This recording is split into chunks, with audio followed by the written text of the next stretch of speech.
From the rafters with the steel chair. All right, here we go. I went pretty hard yesterday, actually. We painted 30 cultists up to at least a baseline. We got to finish their back patterns and all that, but I kind of want to push this guy a little bit further before we really get into the cultists. We have a tournament in... I don't think I'm taking my Soul Forged. I don't think that's going to be even remotely possible. Oh, and we also... Ooh, I'm happy. The Australian Post came through. These actually look really good, too. We got... This is going to be hard. Hang on. We got the punk rock heads.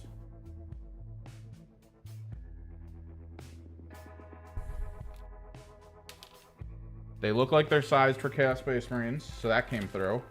2 bags of 20.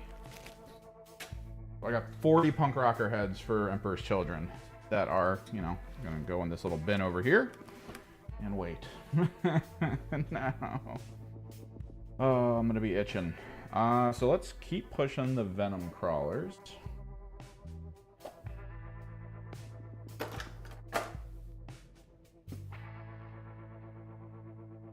We'll go from there.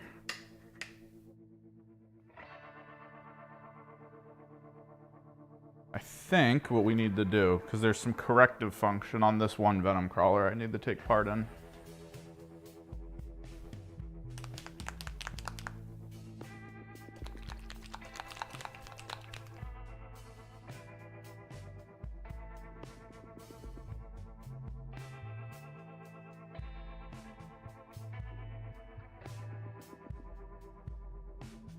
Now, what I can do, actually...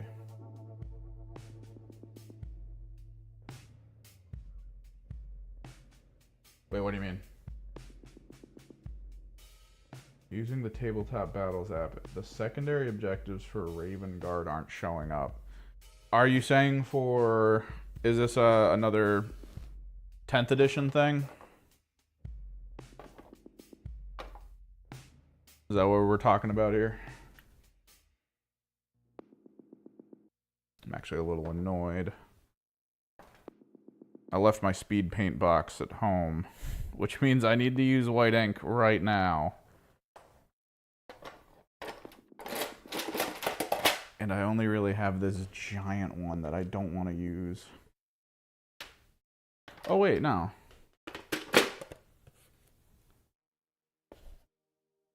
Oh yeah, no, that doesn't work.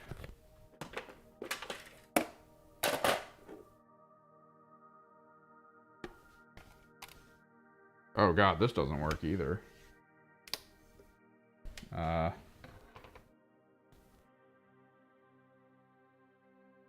we'll have to make it work. Yeah, so this is the 9th. I don't know. I don't know why they wouldn't put the Raven Guard secondaries in, or maybe they did, and then, you know, time passed and they forgot. Or something changed or something. I don't know.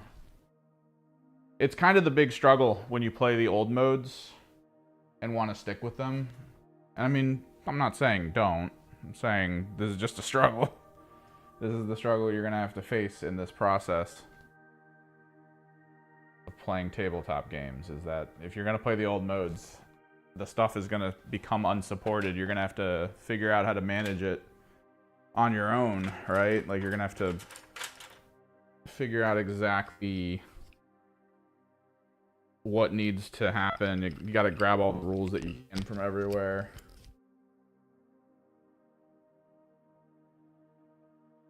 It's a little annoying, but it has to happen. That basically is the point. Okay, so what I want to do here is I need to be corrective on this. Yeah, there's a lot of them. It's kind of fun to watch the haters of 10th talk about why they hate 10th, and then, like, to look at 10th and be like, I don't know why you hate it. Like, there's so much that goes against that function, but I feel like the main one everyone points to is I guess lack of list building, like how limited the list building is, and sure, I guess.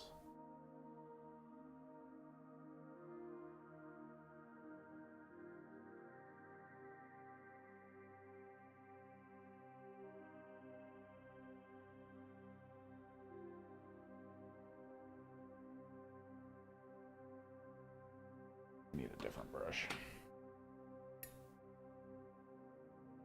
But I feel like there were a lot of haters early on that were straight up just like, there's melee sucks. It's like, all right, cool, world eaters are winning all the game.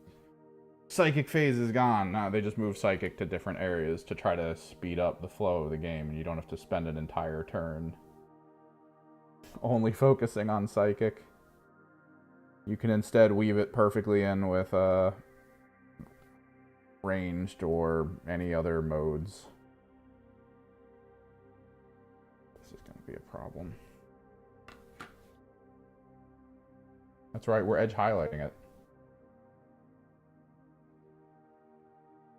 Well, the morale phase isn't necessarily gone, it's just not as ridiculous.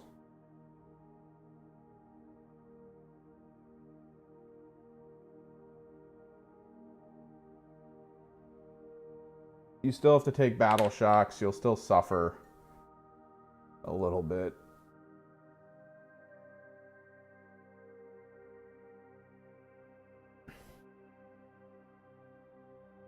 But yeah, it's nowhere near as much as it used to be.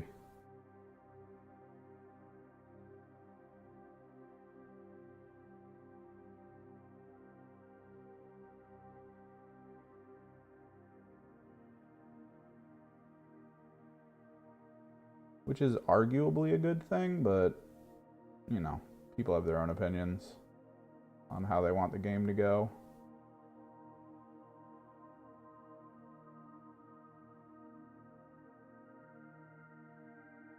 It is what it is.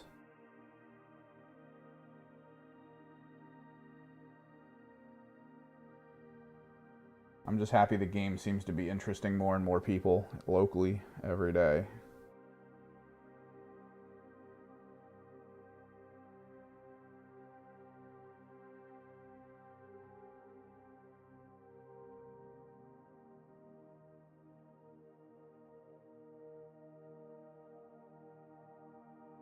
No, yeah, that's the huge thing that everyone was like, oh, thank God. Because I think that was what? That was anti-Horde? Because most Horde armies were like... Most Horde armies have horrible morale, so the moment you hit a morale phase where you're taking morale checks, your 40-man squad suddenly becomes like a 2-man squad. You're just like, well, I guess that's done for. Because that still persists now in AOS, but maybe it'll change in the update. I haven't really looked into it that hard to figure out if it's changing. I think it might be, though. Because as a person who was running Disciples of Tzeentch, watching a 10-man squad of Zangors lose like 2 units and then immediately lose like 5 more. It's... oh no. Do not want.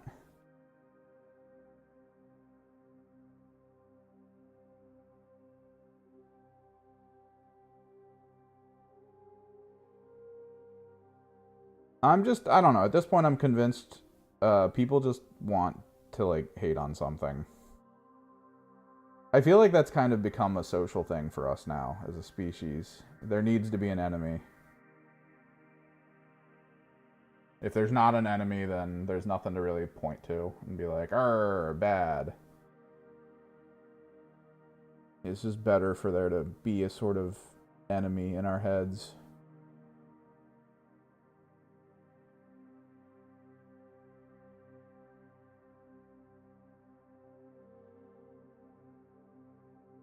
This is psychotic what I'm doing right now, by the way.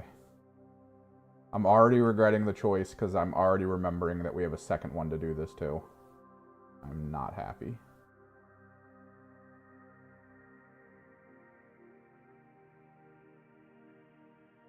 Oh, dude, Cadian Artillery.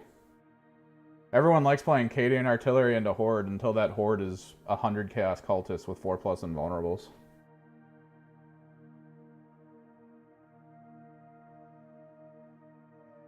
Thanks, Abaddon.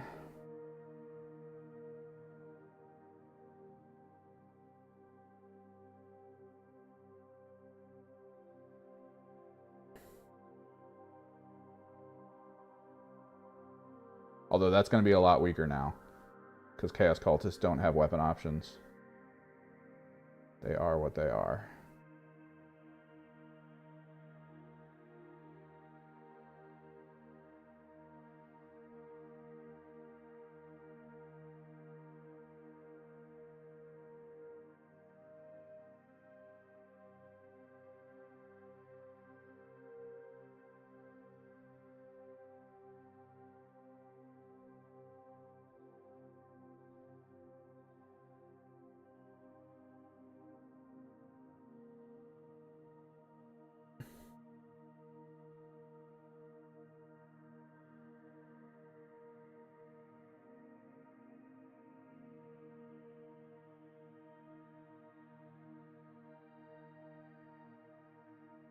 So yeah, since the tournament's in 2 weeks and I would want this army to be fully painted and realized, which that's not going to happen. Even though it is a 500 point difference, like I would need to shave 500 points out of it. I also have to message the guys because I want to see what the tournament's considered in terms of like, isn't it common that if the tournament's even 1 point over the limit for like strike force and incursion and all that, it's considered the next tier? Because I'm trying to figure out if I want to do a gimmicky Chaos Knights army that involves blue horrors.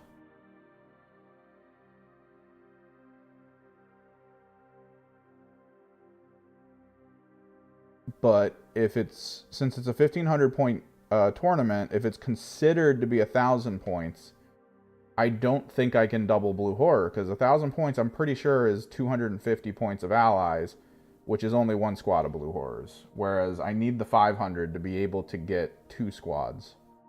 And then I'll probably grab a changeling as well.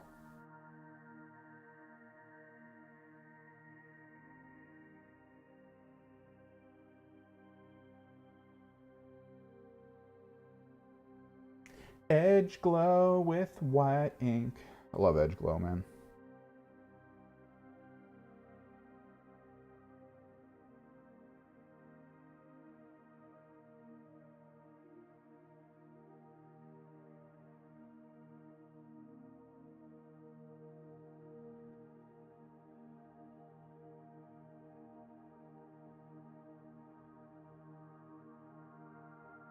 I think I'm going to try to tone it outward for glow. Like, I think I'm going to do yellow glow in the green areas. Like the chartreuse that I have. And then in the purple area, we might do like pink.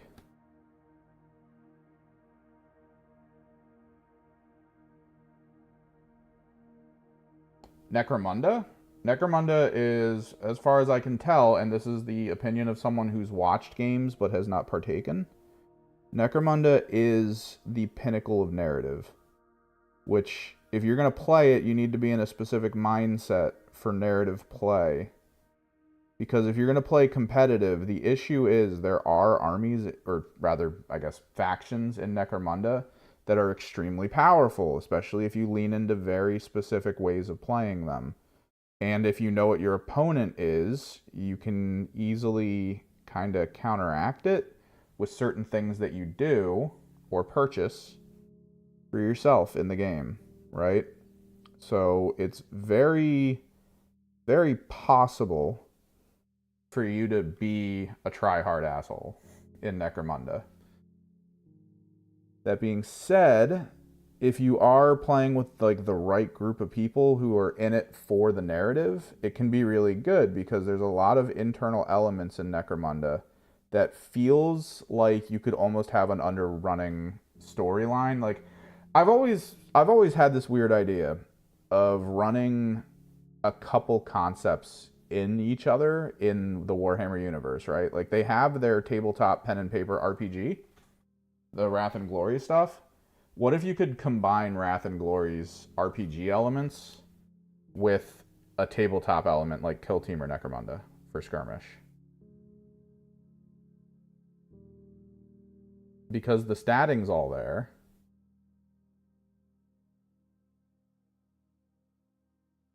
I feel like there's just this fun possibility of doing like a two-tiered game where you pull out some terrain every time there's a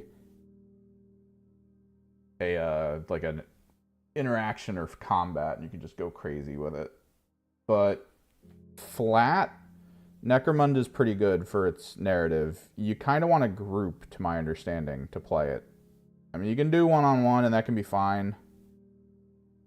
But having like 4 players or 5 players and having like almost like a DM or a GM, I guess at that point.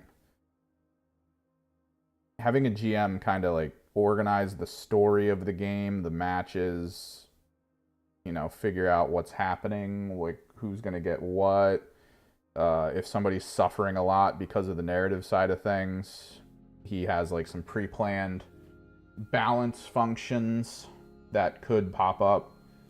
What was it? Like the big one for the local game, one of the new players, I think he was playing Genestealer Cult. He tried to fire a grenade into a squad of people, right? And when you fire explosives like that, I think most of the characters that fire them have to take like a hazardous check to see if the grenade works properly. Because, you know, dystopian future. The best guns aren't exactly in the hands of all the gangs and stuff on the street, so they got to check and see if, you know, their stuff's good. Let alone if they know how to use it, because they're not soldiers. So he takes the test, and it fails. And the effect of the failure is that the grenade blows up in the gun that the person has. He has 3 of his units next to this guy. So the grenade blows up, he rolls all the damage for everyone in the area, fails all the saves and checks and everything. So in one turn, in one action, he loses 3 of his units. And then he rolls on the injury chart, because that, similar to Kill Team narrative, there's an injury chart to see if somebody gets like wounded out, right? And yeah, every single one of his guys died. Like fully, he needed to buy new gangers. This was like game 1. So the GM was like, yeah, I gotta fix this.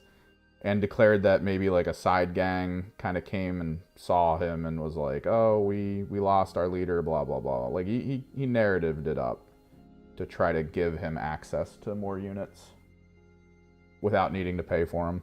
I think 2 of them were like kind of baseline, because they had gear that was sort of flat. I think he lost his gear for the people that died, so like he had a chance with more ganger access at worse equipment ratings than you would expect at that level.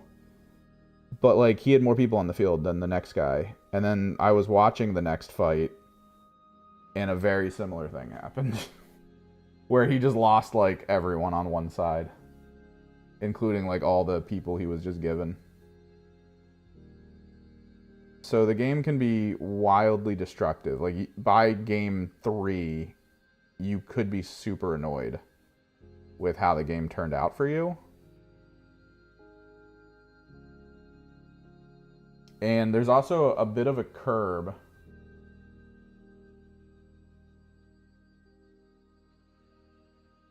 There's a bit of a curb when it comes to player understanding of mission, right? Because another one of the players that was kind of new, they did a mission where the whole point of it was to get boxes out of the middle of the map. And the one person he was playing against had a ton of really quick units. And that guy didn't even care about combat for that mission. Like, he realized minute 1 of the match that there was no reason to fight. The whole point was, if he got all the stuff out of the field, the game was over. and any injuries occur or incurred would easily be able to be like paid for or changed or something because of the benefit of winning the mission. So he literally like didn't fire a shot the whole round. He just didn't fire a shot. His opponent hunkered down near the objectives and was just like, all right, war of attrition time.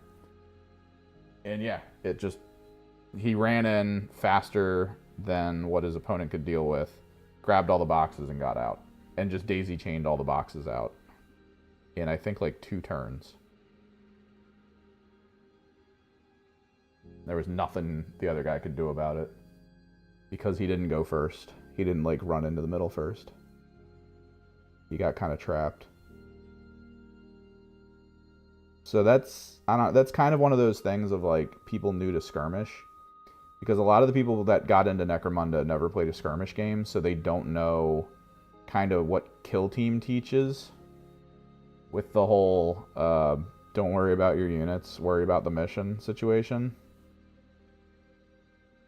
Like that tends to be how Kill Team games go, is you got to pay attention to your actions. Like what can you do in that turn to give you the maximum amount of potential points for the victory condition.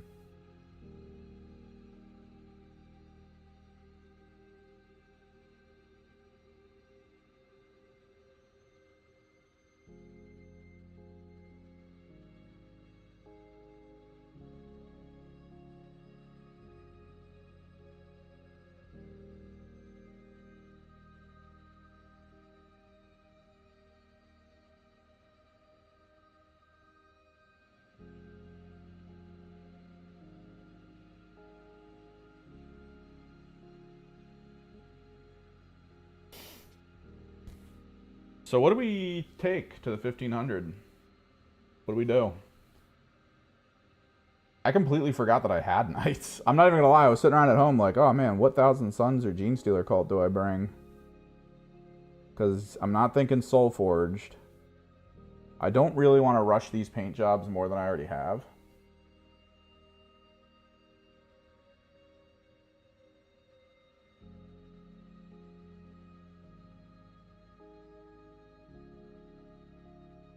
Like, I actually want this to look good. And on top of that, the Rhino we magnetized from a Predator, I need to turn it into a Predator. Right? So I need to paint the rest of the parts and get the rest of them magnetized. Because my thought on using the autocannon Predator, yeah, I think I'm going to go that route. That autocannon is perfectly cusped to be able to be adjusted to be better at anti-tank or anti-infantry. And into anti-infantry, it is like teched to kill frickin' Terminators, dude. Like, that thing is way too good.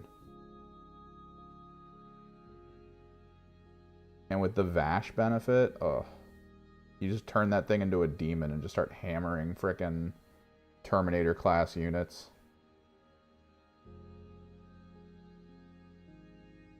Play Grey Knights and Kill Team, won a game with 1 model left. Yeah, you just play objectives. You stop caring about needing to go for kills. Which is weird that I say that, because I can barely... My mental state when I'm playing 40k immediately goes to, ooh, let me kill that. I had one moment of clarity with my Chaos Knights. One.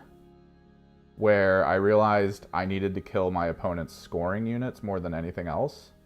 So I spent the entire game firing all of my missile hats at, like, Grots and Jump Pack Boys. Basically, anything my opponent had that looked like it was meant to score points for him, I was killing. Like, I killed the Grot squad he had on his back line turn 1. Turn 2, he brought the second squad in from the back line to try to go get his home base objective again. I killed it before it made it to it.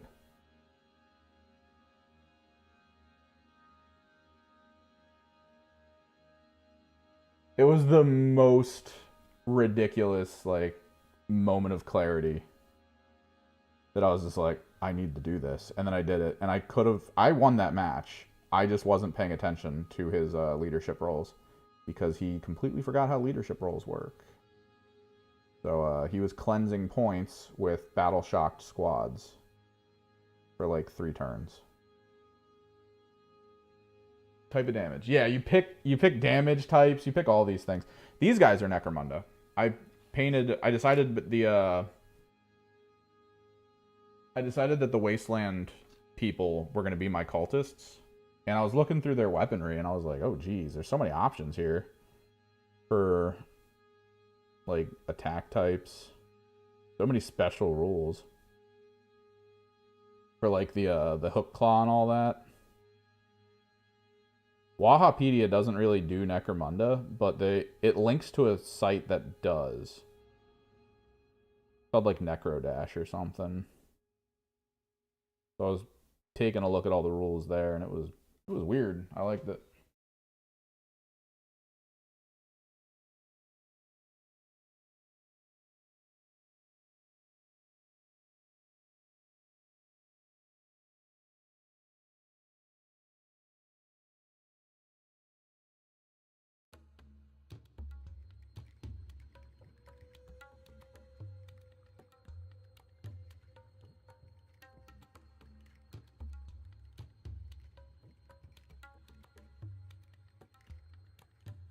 Wait, what's Black Crusade? Are you looking at the Necromunda stuff right now? Black Crusade? I thought they were at a different mode. I don't know. I can barely remember what my guys had. I just remember one of the unique weapons that they have is the hook claw. They have like a chain glaive, but apparently the chain glaive is more common. I think it's pierce.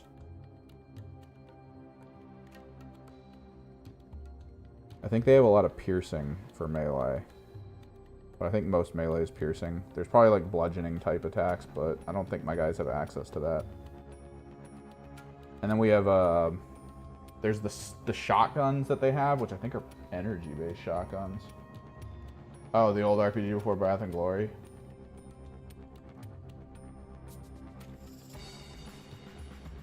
I still think it'd be cool to figure out how to tie Wrath and Glory into either Necromunda. I feel like it would be more suited for Necromunda than Kill Team.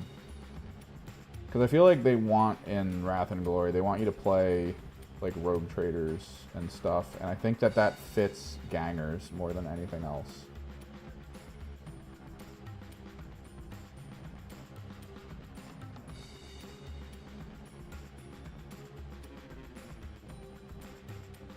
And I want to say Necromunda's you go, I go or something, or is it's sequence. I think it'd be cool to roll initiatives right at the beginning and have like the initiative tracker, kind of like D&D. I think that could be awesome.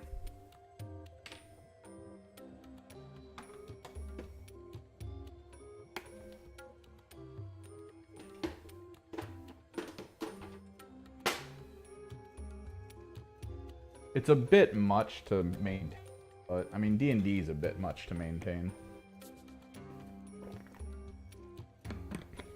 And I feel like most good D&D groups barely touch on the combat elements of the game. Like, they try to focus way more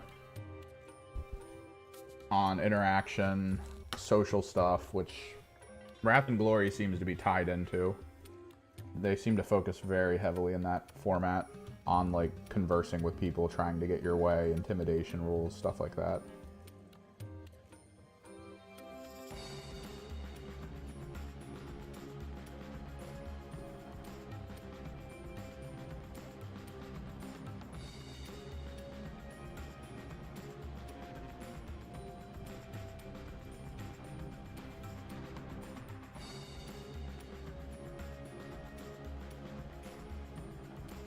Yeah, that's the thing with Plasma.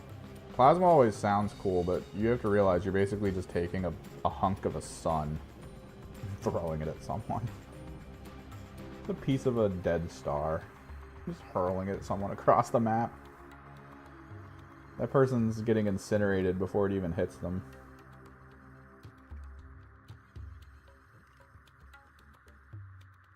Straight down to the bone.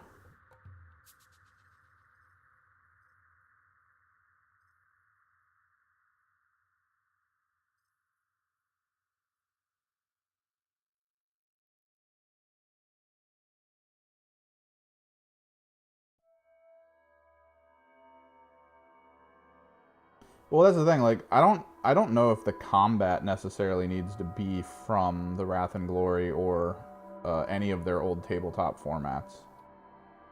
I feel like you can still run the Necromunda combat lines and stuff and stat bars. Maybe you can tie in the ability elements a little bit. Like if there's character abilities that they can use in combat to try to like give them the edge. Maybe you can convert those to something that feels like a Wrath and Glory or something situation.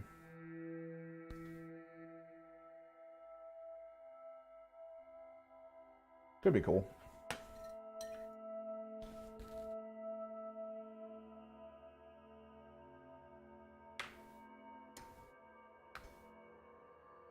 That's something GW might want to look into. I think they want to keep things simple for like the tabletop side of stuff.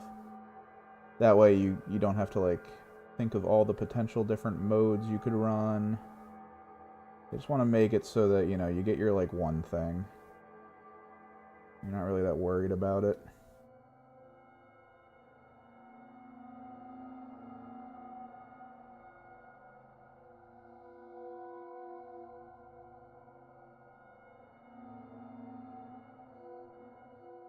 I do think that they should probably think of a massive crossover, though.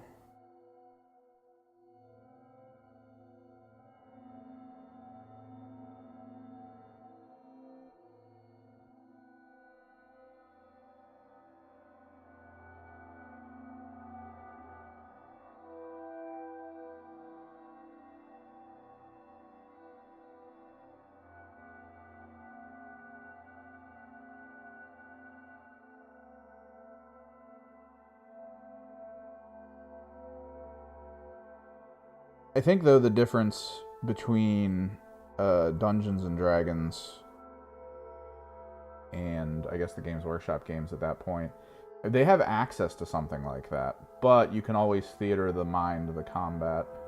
You don't necessarily have to spell it out on the table for distances and situations. And I'm guessing that that approach keeps people at least happy enough. Is that flesh? I think that's flesh. Oh, I'm gonna have to paint more flesh. More flesh.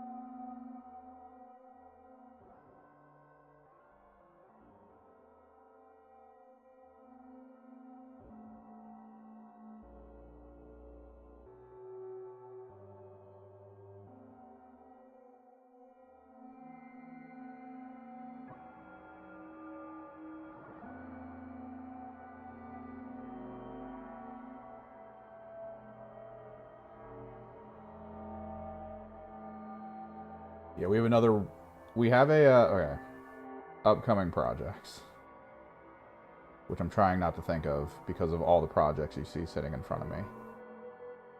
We have an actual Mauler Fiend coming. I'm going to need to build and paint that, which that's not super bad, in my opinion. The Forge Fiends I painted were really quick and easy, so, you know, it worked out. It was good. It was good. The trick is that we also have this other rhino that's sitting in a box behind me that we're going to need to build, because one of these rhinos that I have sitting on this table is also a predator, and that rhino is going to be a predator most likely for this army list, because I'm really starting to realize that the benefit you get from having a predator is pretty amazing. I know a lot of people are pointing to the Vindicator for the Soul Forged because you just turn it into a demon, give it all like the +1 wound rolls and stuff, have it sit next to the guy that gives it reroll hits and everything, and it's a pretty good vehicle. But the adaptability of the autocannon Predator in a list for Vash is very impressive. The only other thing I can think about that I might want to grab instead of the Mauler Fiend is to get my hands on Defilers again. What's up, Shammy? I used to run Defilers back in the day, back when it was like 4th edition. They were first released. I bought 2 of them because they were so cool.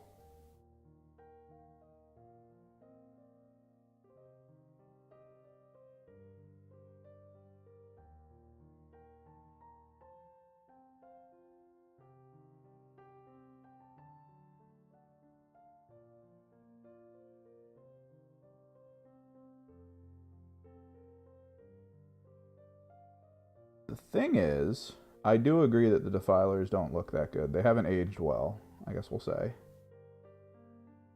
So, in my brain, I have been trying to think of a way to get 2 Defilers based off of, like, different things, right?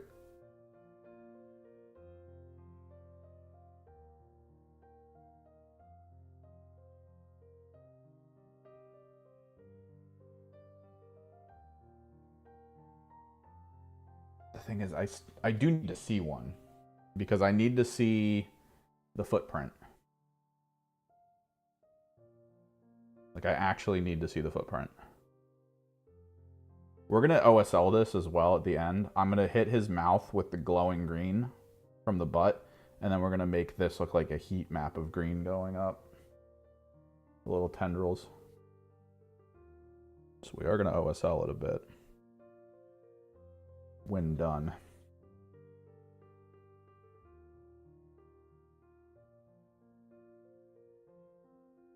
But I was thinking, like, if I could remember the size of a Defiler, I was thinking of just trying to get my hands, like, it's not like it's going to be any easier. I was going to try to get my hands on War Dog boxes. And I was going to try to custom build the War Dogs to basically be both War Dogs put together to quadruped. Oh, nice. Because if the War Dogs are quadruped, then we're just good at that point. We can just do that. Go that route.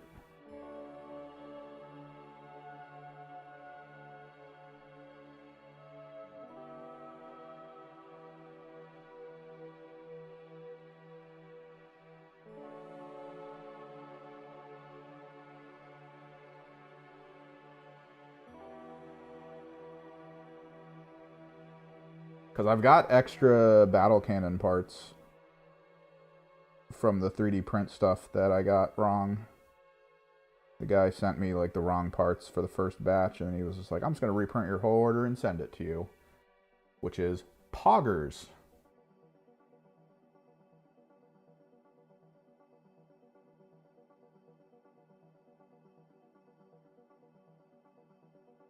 So now I have like an extra chest battle cannon that I could put into one of those things.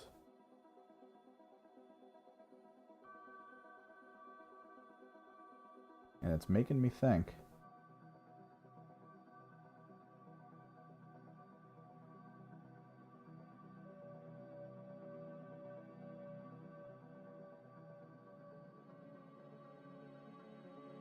Maybe, just maybe, we do it.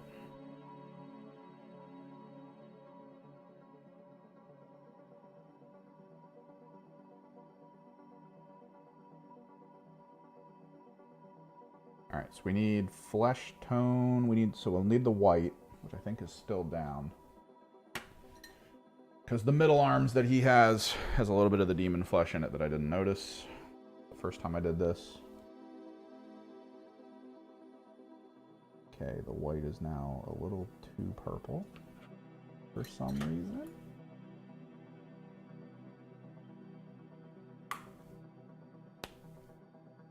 But yeah, what do we think?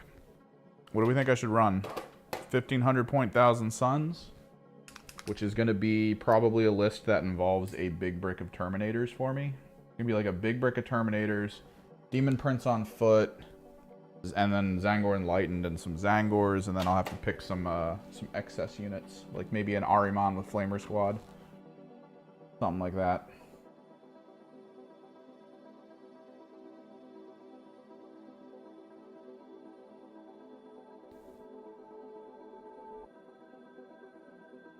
sure this hits just right.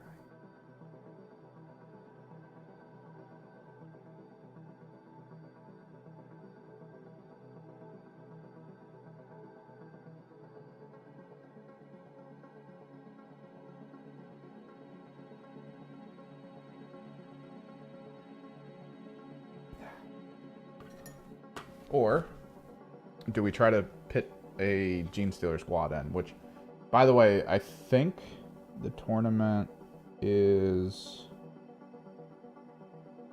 a little too close to the new codex to run the new codex, right? Because the new codex is what, the 21st? Well, maybe not. Because the new codex is Friday, right? If new codex is Friday, which by the way, I don't know if I'm streaming Friday, we'll find out.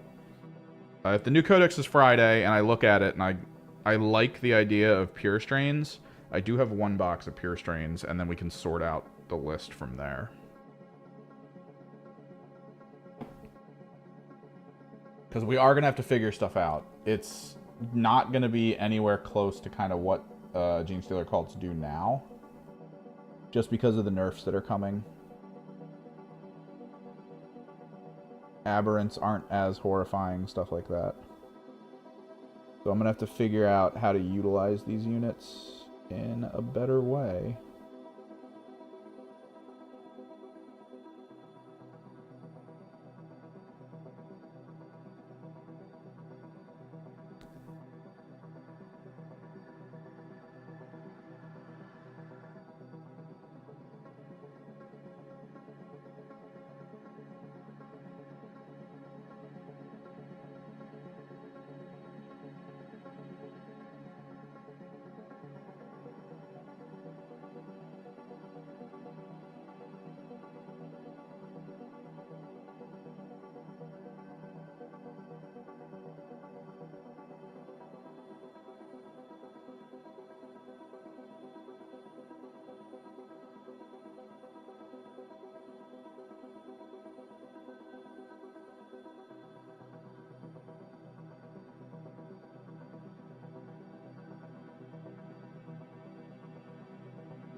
Alcorn Legionary?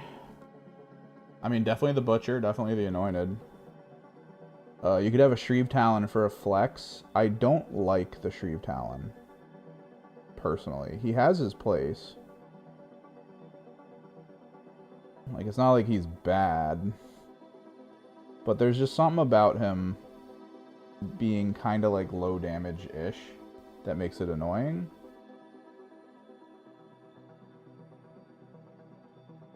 But, like, functionally, I guess he's not bad, because I think you can... I'm trying to remember the limits to him. I think you can run in, throw down his thing that reduces enemy APL for capture in the area, and then just fight the thing that he's next to and probably win. Or just sit in combat and hold the point. You know, tactical hug mode.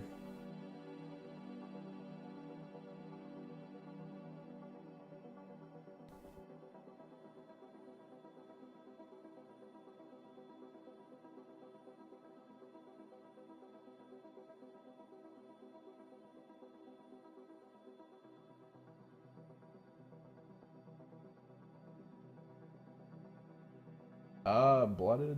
Yeah, I think Flencer's blooded. No, it's the Shreve Talon. The Shreve Talon is Legionary. Probably the one you're thinking of. He's okay, but the main ones you're going to want to run are the Butcher, the Anointed, and then, you know, just pick your leader. Either works, honestly.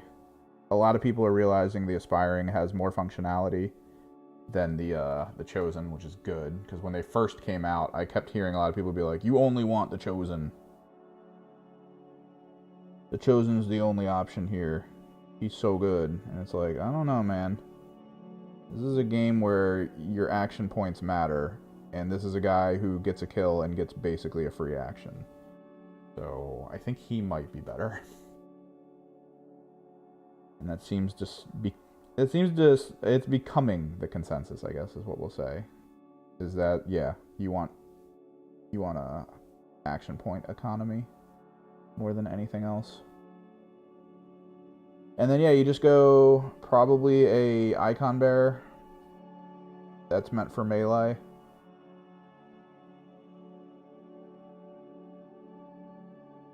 And then a bunch of warriors who are meant for melee. That's if you want to go corn themed, I guess.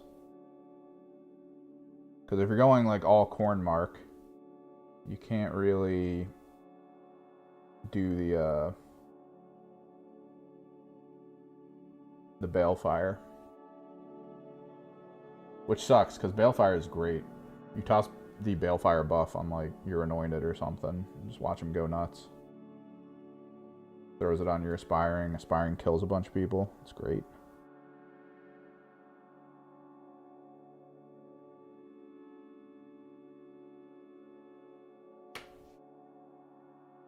Yeah, I mean, everyone keeps saying, what's up, Job? Everyone keeps saying 3.0, but like, I don't know. I feel like the last video that someone put out to be like, oh, this is proof that 3.0 is around the corner. What they said as proof is one of those things that I hate from like any community. Like, it's not even just the rumor community for Kill Team or 40k or anything. It's like every community that does this. They read too far into some fun, like, lore BS and assume that it's like a secret message telling everyone, oh, 3rd edition is around the corner. And it was the last post they put up on Warhammer Community. And the post at the end was just like, and this is the end. It's like, dude, you guys are taking that way too, like, straight up serious.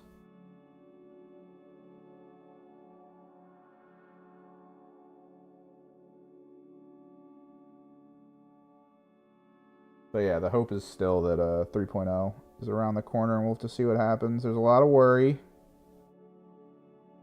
I am on the worry boat. I am a worrier.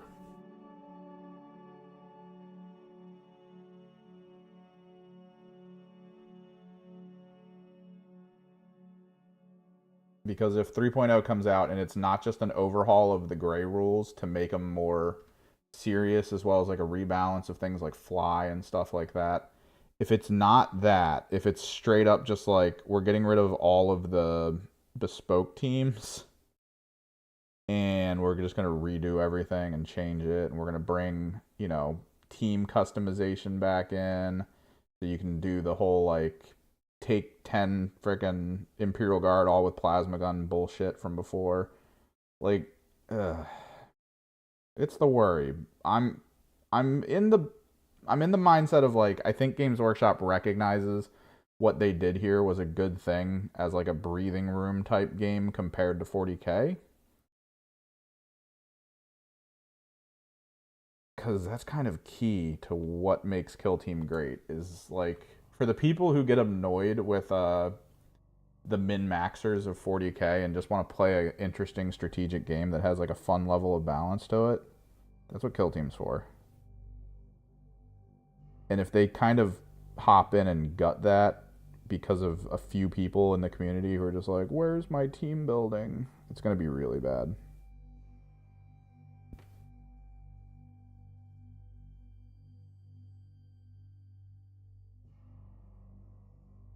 Ooh, narrative. I still have not done a successful narrative game.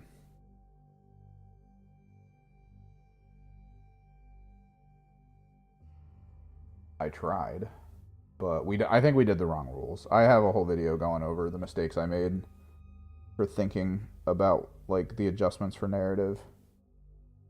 I do agree with a lot of people that basic narrative isn't the best, but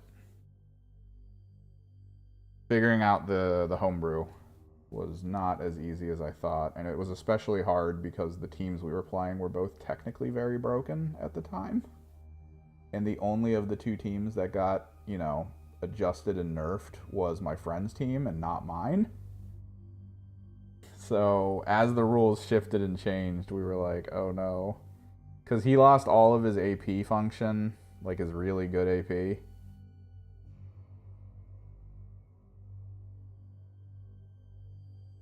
And I had not lost much of anything. I think one of the nerfs they put into place actually helped me.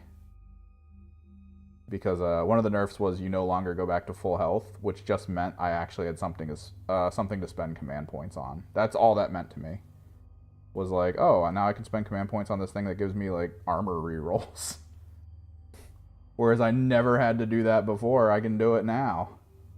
And it made it just so much easier to spend command points, which I always seem to have an abundance of.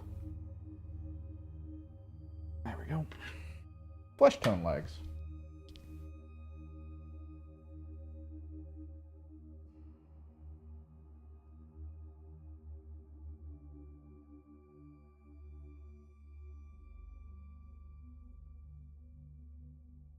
Into the Dark is great. It changes the whole format of the game. And I don't know, do you have, because if you're saying narrative, there's actually a book, the annual. Oh, I actually have it here. Hang on.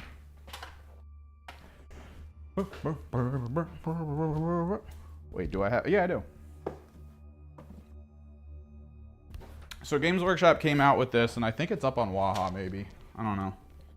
They came out with the annual. Let me zoom out for you guys. They came out with the annual. And the annual, in the back of it, has a metric ton of close quarters missions. Pretty much every single one from every different campaign, right? And on top of that, for the narrative players,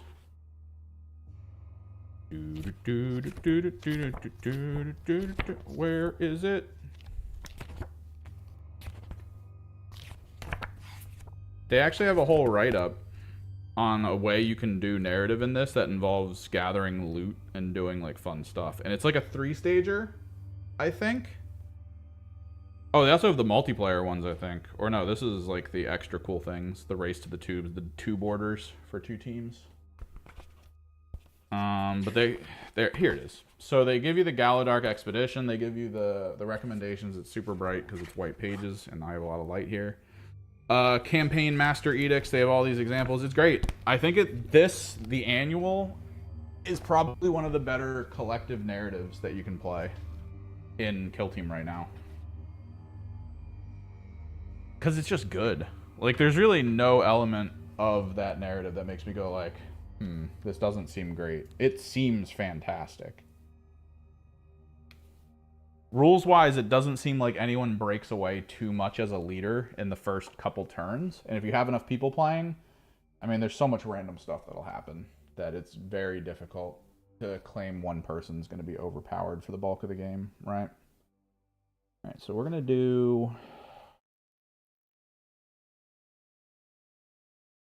We might actually OSL that. I might not do this. We could very much do the white OSL on the bulk of that. So I shouldn't have put the Vivid down.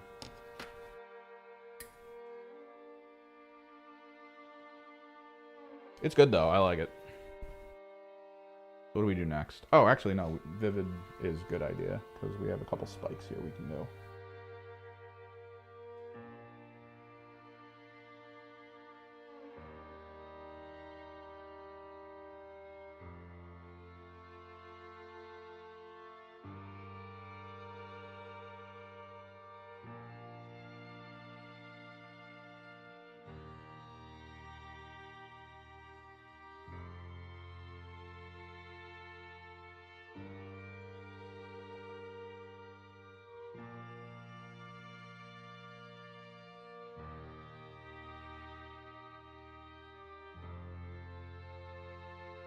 Yeah, I love Ash Waste cultists. I was so worried I wasn't going to find like a good cultist model to use. And then I was looking around, I was like, alright, Necromunda's gotta have something. Not only are they on the right sized base, they are just generally fantastic.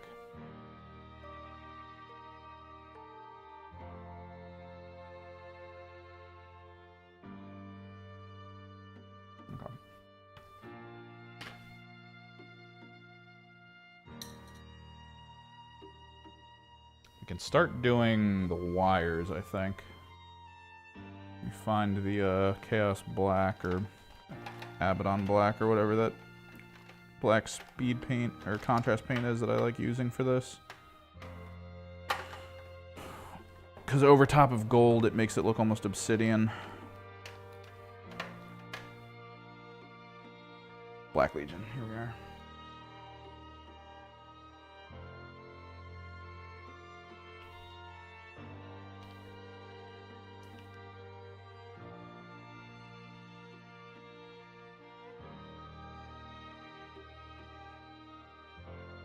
Yeah, you had a lot of people sign up for the league? That's good.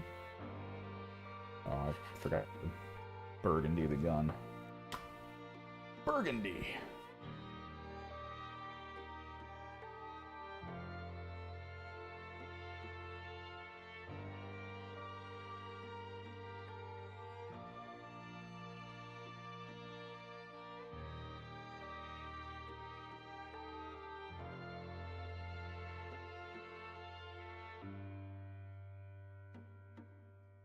So we got too many games coming up. The convention, apparently there is a tournament for 40K that I've signed up for there. There's not a lot of people who looks like they've signed up for it. I'm guessing it genuinely feels like the convention isn't really telling people that there's a tournament. They're not really pushing it as like a thing. One of the people who watches found it. I think he's in here.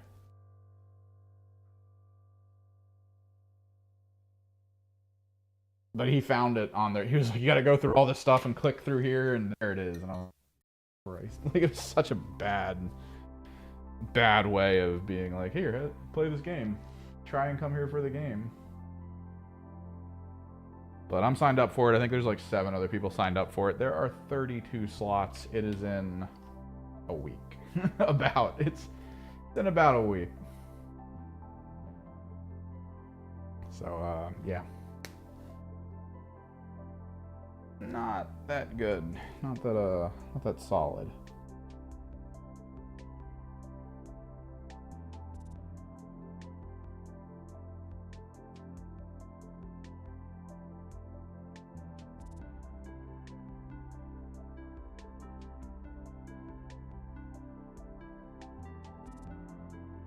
Yeah, Mr. Job did it. I think he's going to the convention too. I'll be playing in that tournament. I tried to sign up for the one that's the day after for Underworlds, but last I checked, it was not able to be signed up for. So I'm gonna have to take a look at it again, I guess, in a little bit. Maybe they had to wait.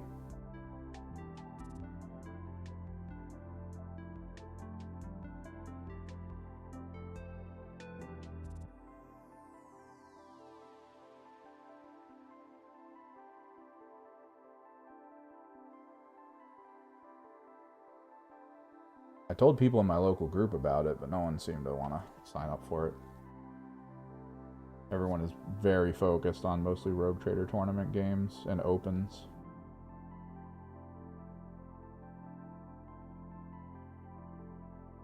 Because they do well in them. One of the guys that plays usually gets into like the top 30 out of like 160 people.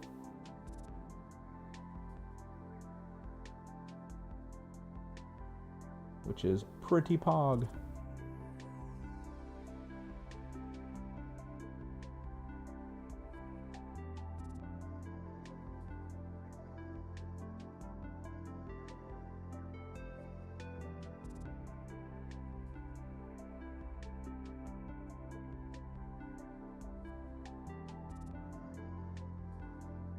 I just need to get better at the strategy, man. It's so much easier for me to see the strategy in Skirmish than it is for me to see the strategy in 40K. And weirdly, it's so much easier for me to like withhold my bloodlust in Kill Team than it is 40K. I don't know why. Like, I just kind of get it in a Kill Team. It's like it's burned into my soul, like the ideas of what you need to do. And then I go over to 40K and I'm just like, oh, let me pop all of my units out around this corner and then turn 1 lose, basically. Because I am now standing in the open with all of my prime models that I didn't want you to shoot at. And I've managed to use all of them to kill one thing that you don't care about.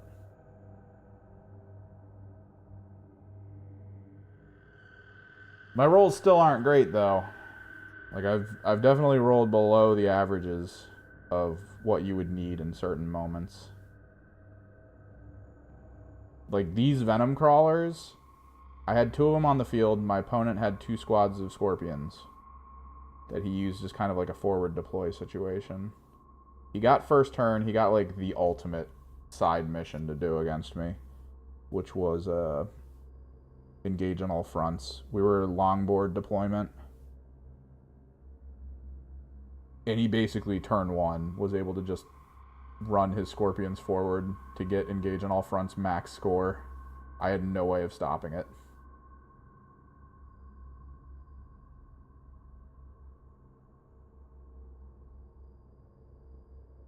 Too many games just outside of Philadelphia.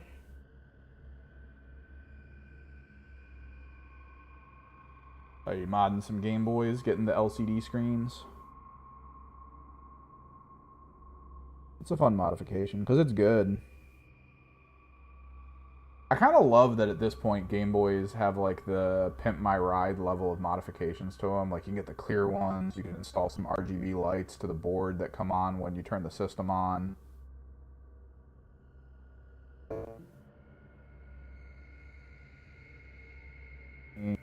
It's just...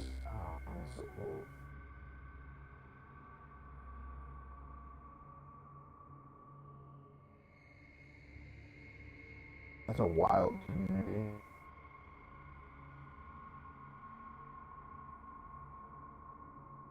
I will say this, if you like handhelds, and if they have it there, I highly suggest trying to find an SNK handheld just to have. I stand by the fact that the SNK handheld, for field...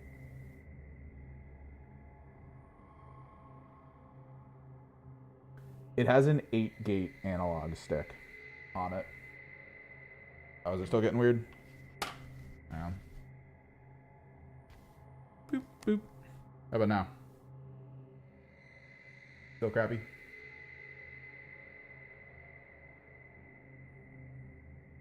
I'm gonna change frequencies.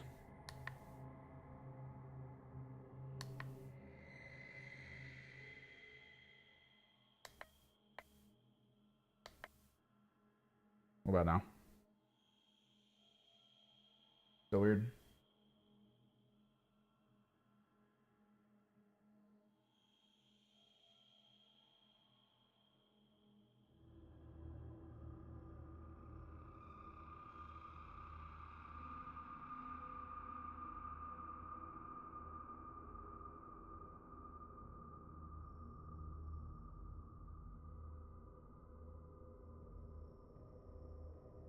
Word.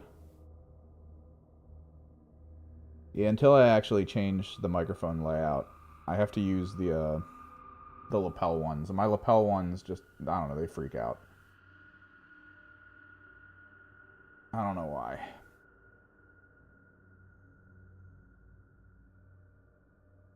It's not always, but it's happened across multiple ways for me to use them as inputs. So I know it's not like the thing they're plugged into.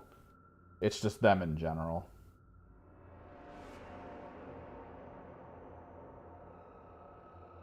I mostly use them just to record battle reports so that I have notes that I can refer to when I'm getting stuff together. And I haven't been able to record battle reports recently. Kind of hard, man. I don't have like a studio that I can just go to and invite people to. It's mostly about only doing it with the people that I know, and they're all super busy right now.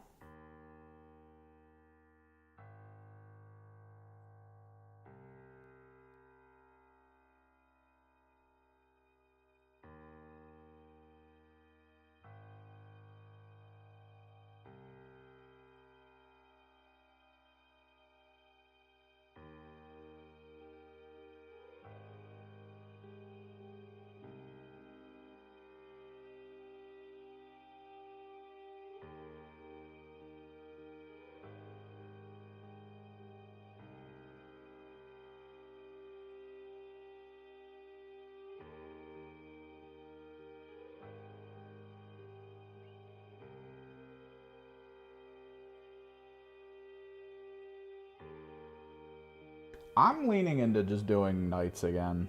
Chaos Knights at 1,500 points. I mean, Chaos Knights at 2,000 points is already rough. I gotta send a message, though, to the tournament organizer asking if he considers the 1,500 to be Strike Force or Incursion or whatever it is.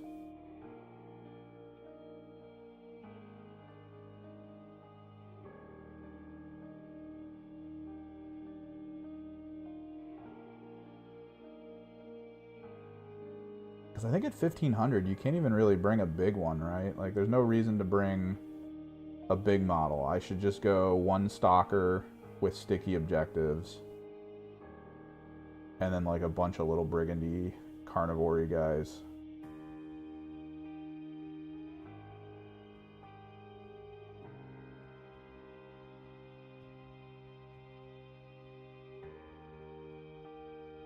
The idea was to try to fit a Tyrant in that list, but I don't know if I can.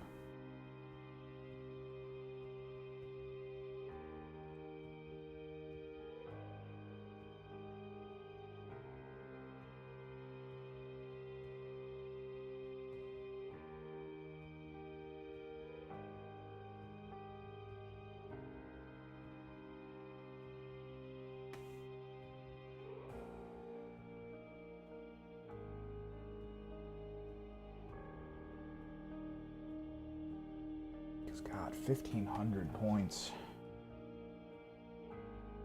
Straight up a challenge. I feel like 370 has to be, if it's able to take that much for allies, it has to be demons. So that I can get some mechanics units together. And then everything else is just going to be brigands, carnivores, and a stalker.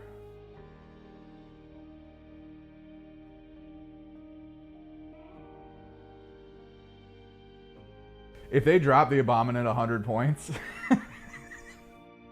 We think it's Thursday, right? It's Thursday? I feel like that data slate will be used for the tournament.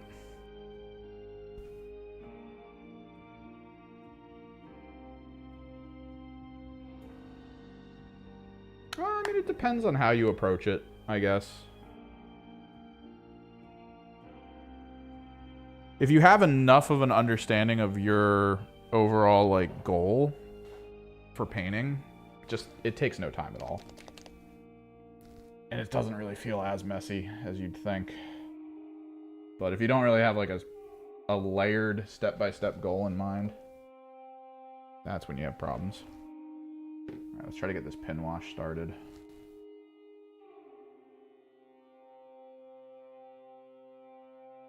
Boop, boop, boop, boop.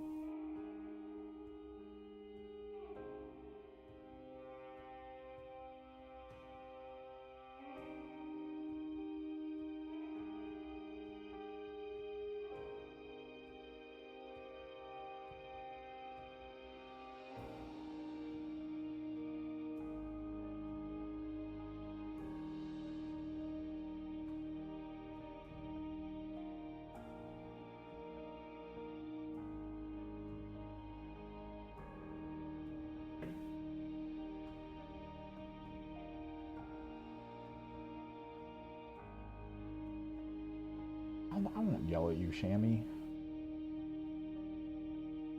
We're too small of a community for me to start yelling at people.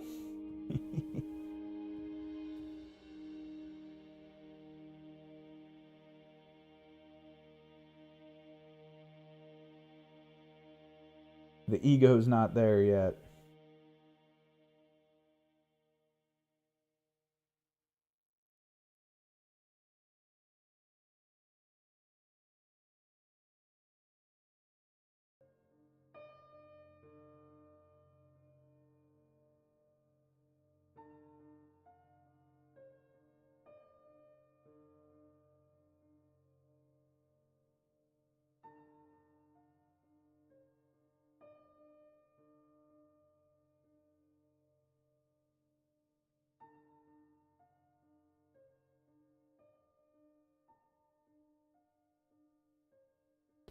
Yeah, I'm just kind of torn. I mean, we're working towards being done the Soulforged list with paint jobs. And then we got to do the demons that I've primed. in preparation for AOS. And then we have one last kill team to paint, and that's the Breachers. We already kind of have a paint scheme set aside for them.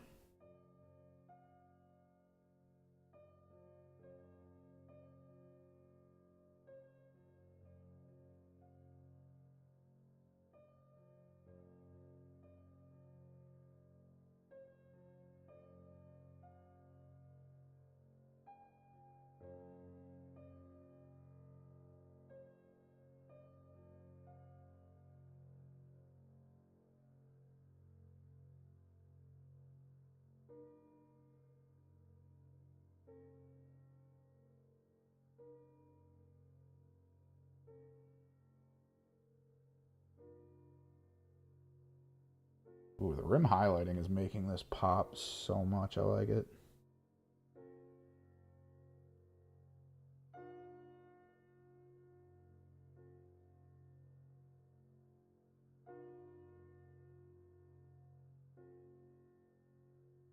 Trick is, as it gets into the purple, we need to stop.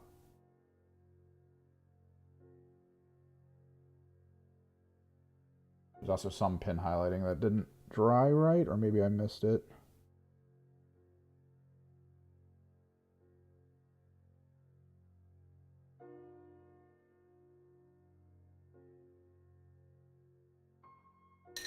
I like the Breachers ideally for what they are as a kill team. I do like them. I have a paint scheme already chosen for them as well, for when we're ready to paint them. I don't know. I need to start finding kill team tournaments locally to play at, I think. Because if my buddies don't really have time right now, I gotta, I feel like I haven't played a kill team game in forever. Which is no bueno. Gotta kind of keep the juices flowing there.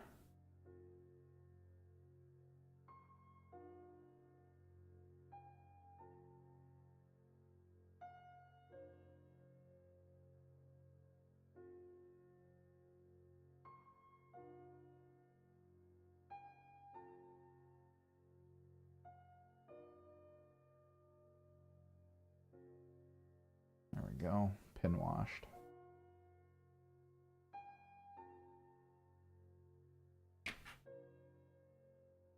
My main teams, though, are Hyrotech and Warp Coven. I love that process of play. It's the method of having, like, big game-changing abilities. The edges of these done.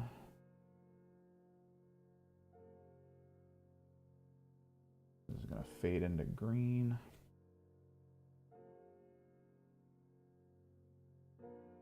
No, I mean, I have been playing part of the hobby, but it's mostly the 40k part, because that's what everyone locally is really interested in right now. With all the new codexes and just the way the tournaments have been coming out these past couple, I guess, months, where just all these different teams keep taking first place that are all over the place in both list and balance.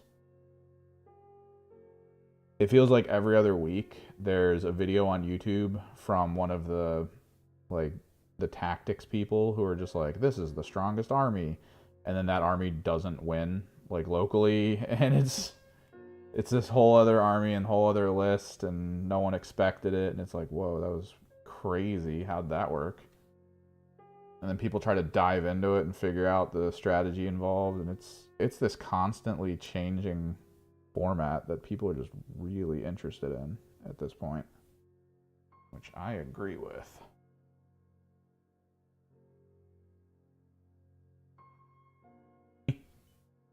My local store, when I mention the local group, like, I'm part of their overall local group thing, and every time I bring up Kill Team to them, they're like, dude, I really want to play Kill Team, and they're constantly posting pictures of the teams that they're putting together in the local Discord. They're like, oh man, I finished my Night Lords, I can't wait to play a game of Kill Team.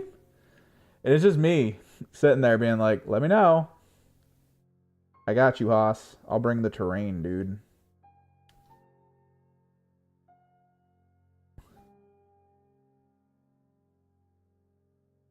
Let me know if there's a team you want to play against, or you want to try it into something. Like, do you want to play more Horde? Do you want to play into Elite? What do you want to play into some Trickery? Let me know. I got you.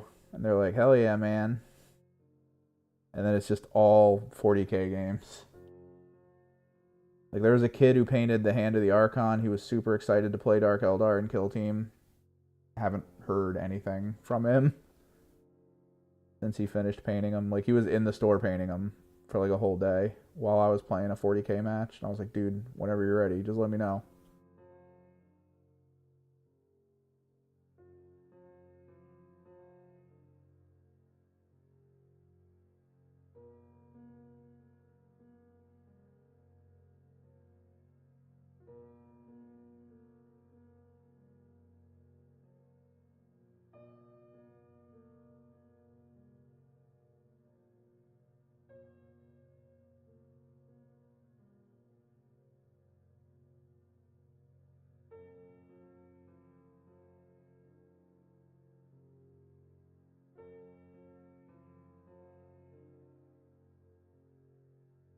I mean, I'm the reigning store champion for the Kill Team tournament. Now I'm just out here waiting for the next one. I imagine when 3.0 drops, they'll do another tournament shortly after. So I'll have to get very good at knowing the new rules and systems.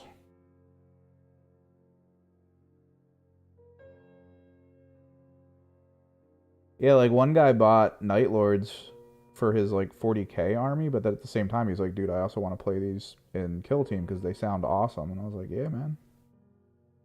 I don't mind playing into stealth shenanigan teams. Those are always super fun to play into. They're difficult as hell to deal with.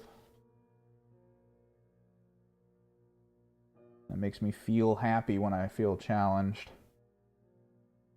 I'm gonna do this one in here. We're actually gonna paint the inside of his mouth. Chartreuse. There we go. And the green's gonna stop about here.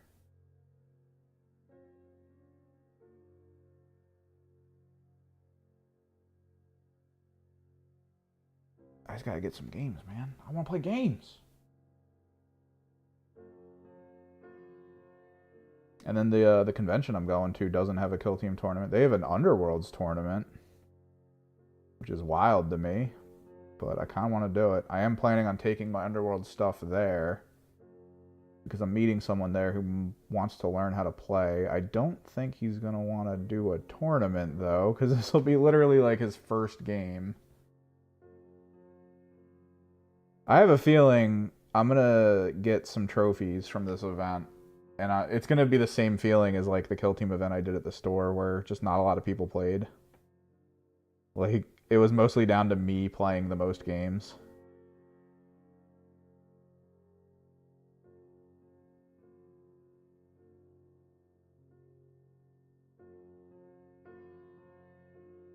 Like, I've got the trophy. It's sitting on my shelf. I think it's kind of cool.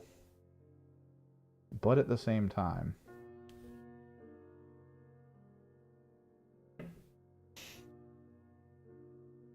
Okay, beautiful. I think we'll do Chartreuse on the exhaust pipes as well.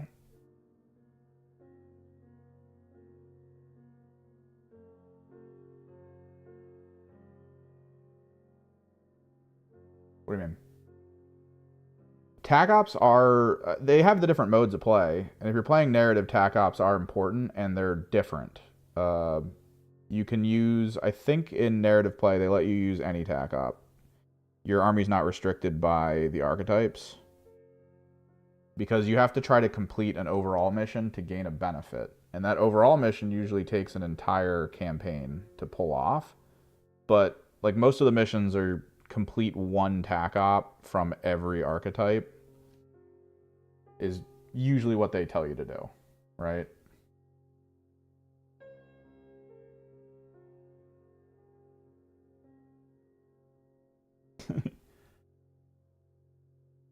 Yeah, but I put the asterisk next to my wins in my own mind. Like, a win is a win, but a win in a 160-man tournament is a different feeling than a win in a 10-man tournament. It's a different feeling. Unless that 10-man tournament happens from winners of a bunch of different 160-man tournaments, and then it's like top tier. That's like the ultimate cherry on the top feeling for a victory. Is just like, oh hell yeah, I beat the cream of the crop. I did it.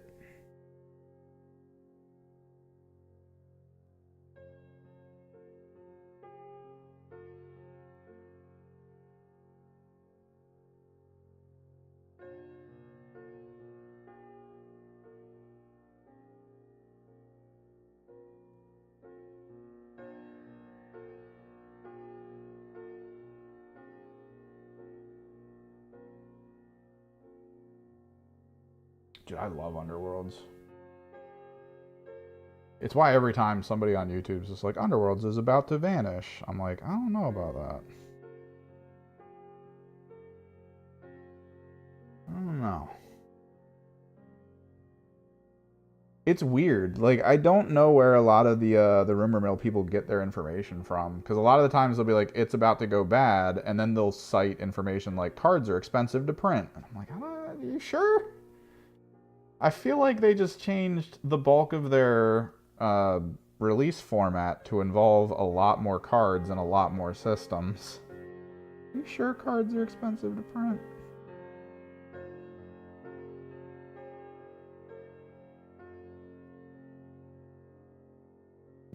We completely sure about this?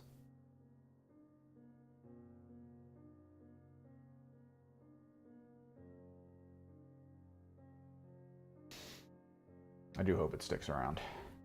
Because Underworlds is great. It's a great pickup game. The game takes a half an hour. Like, that's perfect. That is perfect tabletop time. That is meeting someone at lunch and being like, yo, you want to eat and play a game real quick? And we can just chill and talk. And not really feel stressed.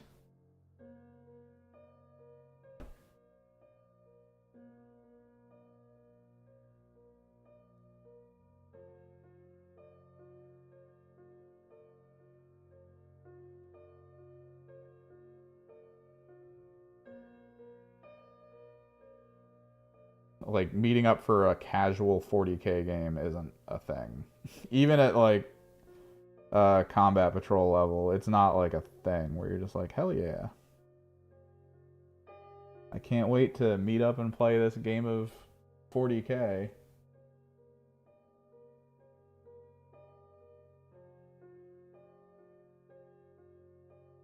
Yeah, the probably the biggest downside to Underworlds is it doesn't sell the stuff in ways that like works at all. They're expecting you to buy the box set every single time, and that's not a like customer friendly way to approach a game mode. They've occasionally tried to do like short-term releases, upgrade decks and stuff like that, where you can be like, oh, let me grab these booster cards or something, or oh, they're selling all the boards for the older format systems just separately. I could grab those now.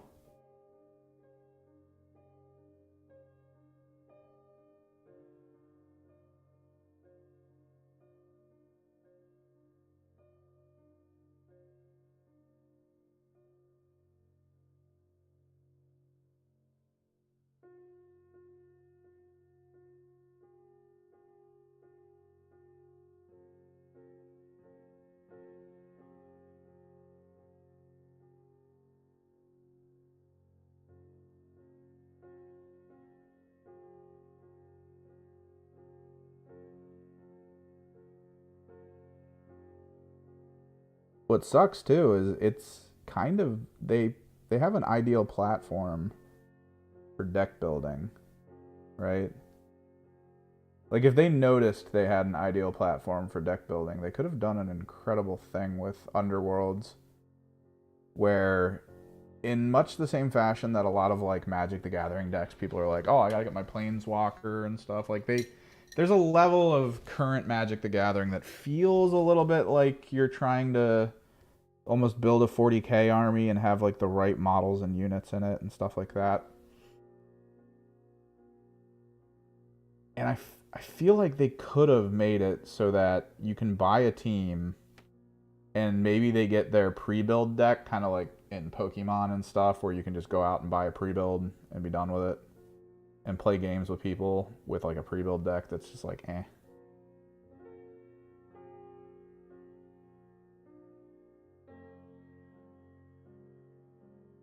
And then you're fine. And then there's just the blind bag system of purchasing cards, and those cards churn. And then there's the different formats, because they have the format for deck building, and that format people like. And if it was the same as Magic the Gathering, if I have Nephilims or Ephilims, and I'm cool with Ephilims, and I like Ephilim's overall gimmick for their team, I could be like, oh, new season, you know? I want to play in the main season. So I'm going to start buying booster packs and stuff that come out for it and start building fun Ephilim's decks and things like that out of those cards, where they give you like 10 cards or 12 cards in a pack and 3 are like mission cards, and, you know.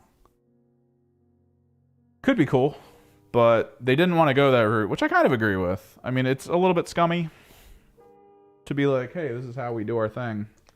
But, I mean, Scummy also made Pokemon, the game, incredible. It made Yu-Gi-Oh! Last as long as it did. Magic the Gathering is a force to be reckoned with.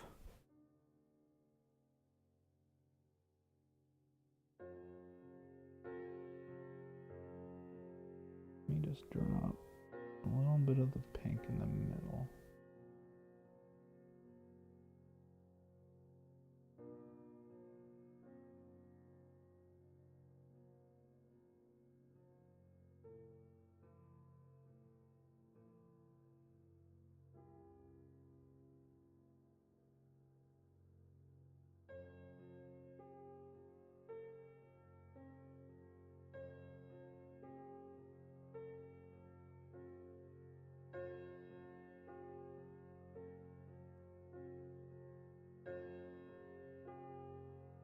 I think that could be really cool.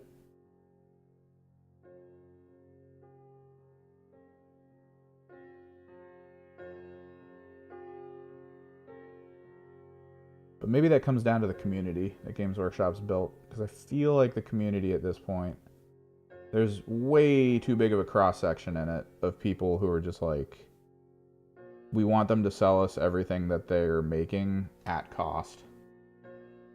Like, that's the only way we'll be happy, is if Games Workshop sells us the stuff at cost. It's like, Jesus, alright. I get it, the price hike sucks. And for a lot of people, the understanding of it is it's greed, which probably.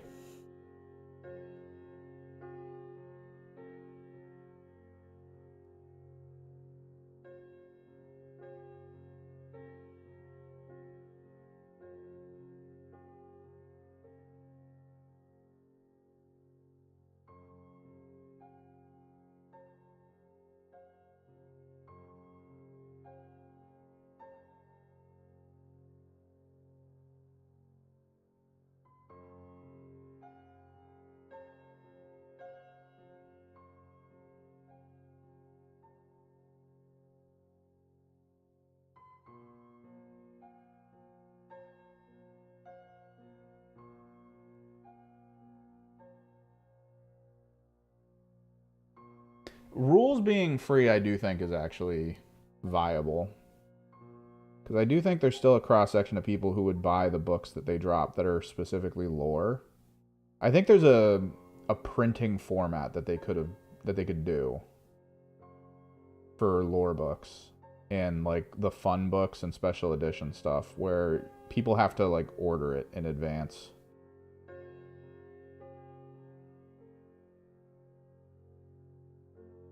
That way they don't overprint something or underprint something. Because I do still think that there's too much of a stressor on small local stores with things like codex sales and stuff. Apparently White Dwarf does have a similar function to like the comic book industry where you can destroy the book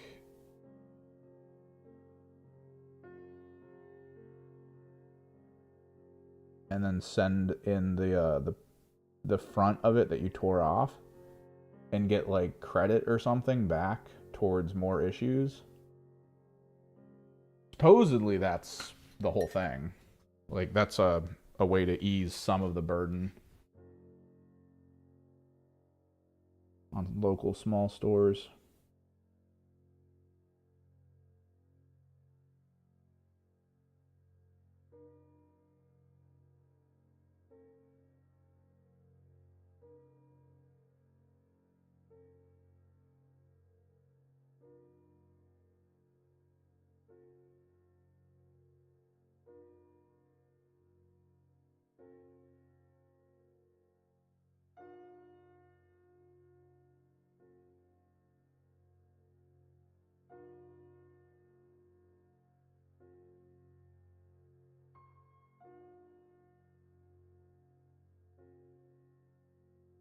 But yeah, supposedly that's only a White Dwarf thing.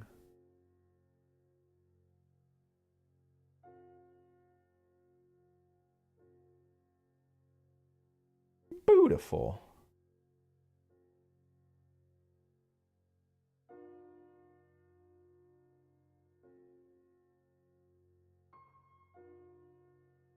Yeah, a lot of people would still buy the books for that kind of stuff. It's just maybe they don't have that format down in their heads, like how to approach that.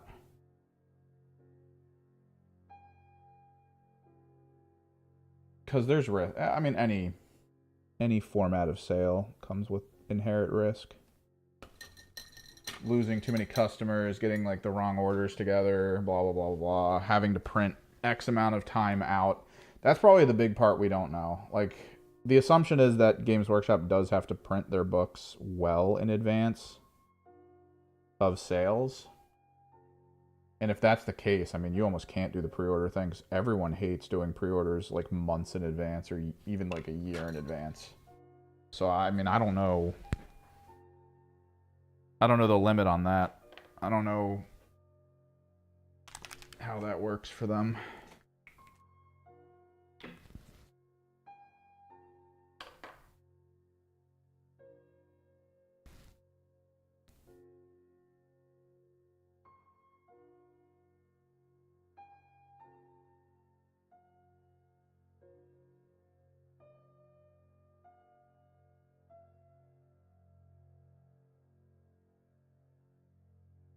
I might try to OSL this today.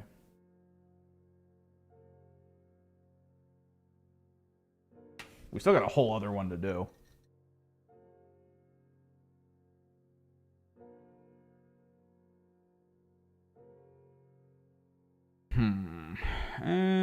I mean, the OSL color on this is going to be its. I mean, I want to do green for the other one.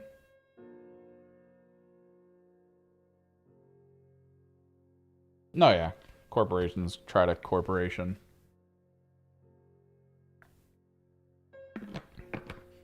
An element to it that's kind of weird though is all the employees that keep quitting after short periods of time, citing like oddities within the business itself.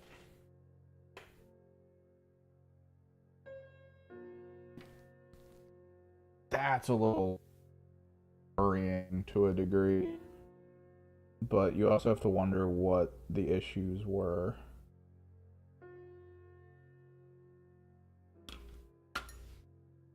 Because they don't really talk about it, which probably means, you know, they signed a contract saying that they can't, lest they suffer massive legal repercussions. But I mean, it's not the first time a major company that everyone viewed as gone within the whole shebang of like making games turned out to not be so idealistic. I mean, people still point to Blizzard as like this great company, but recent history shows that they are in it for the money and nothing else. If they can farm karma points, they will, but if they need to maintain their sales pipelines to countries that don't want you complaining about their politics, they'll do that as well.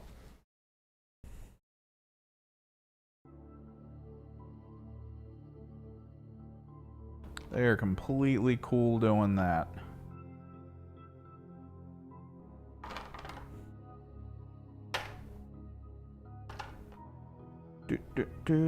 I need my metallic. Or I need a different metallic. I think we'll do bolt gun. We'll actually do bolt gun here. And then we're going to need to tone some of the gold.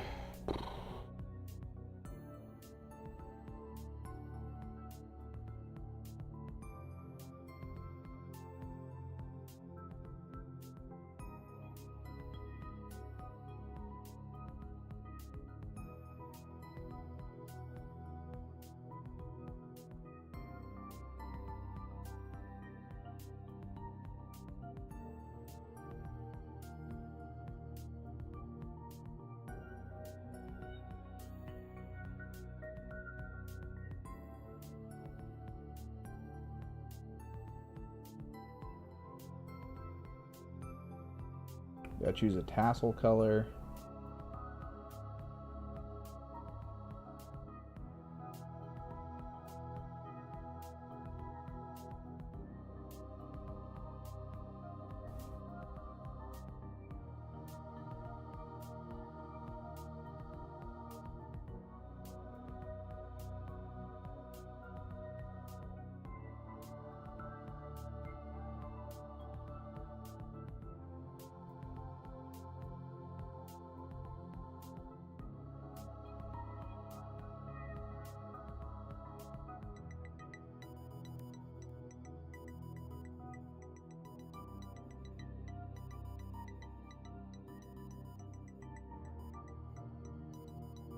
I have not. It is linked in my local Discord. I kind of want to check it out. But I was trying to figure out if I could stream today at the same time, so I was like, let me stream. Because I don't know if I'm streaming Friday. I'd like to, but I do not know.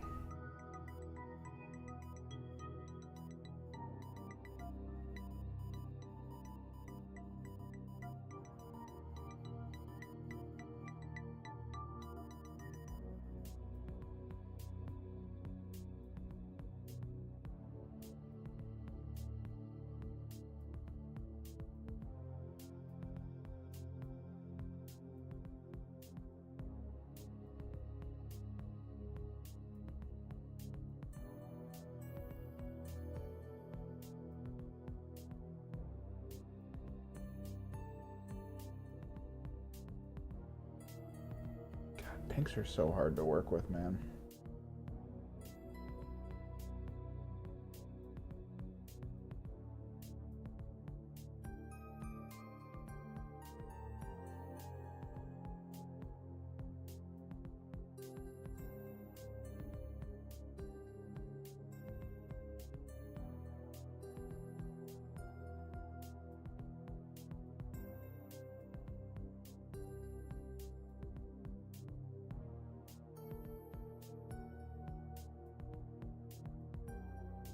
Should be streaming tomorrow, unless something comes up. We always try to talk about that in the Discord. Alright, let's do the last little bit of bone on these guys. What's up, Step?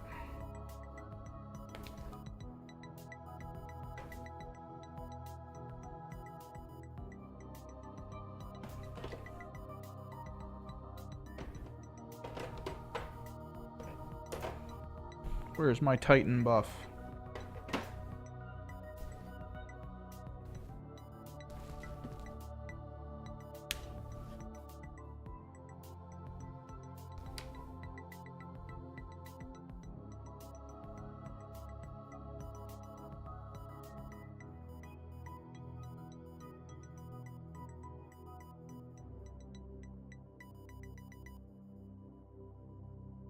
We are doing all right. We're getting through this guy, which is really good.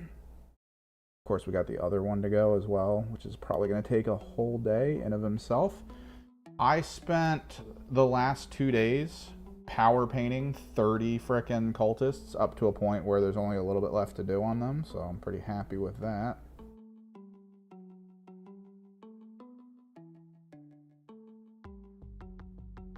That ended up being really good.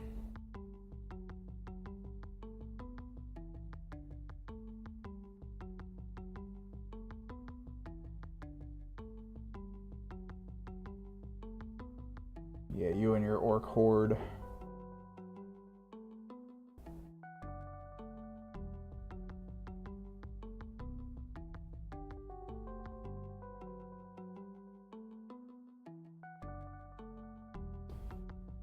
For the horde.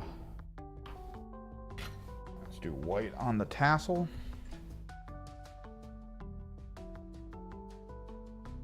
I feel like if I had to do orcs, I would figure out how to airbrush skin tone on them, and I would just mass do the skin tone through airbrush, and then just try to figure out how to get the armor to look okay.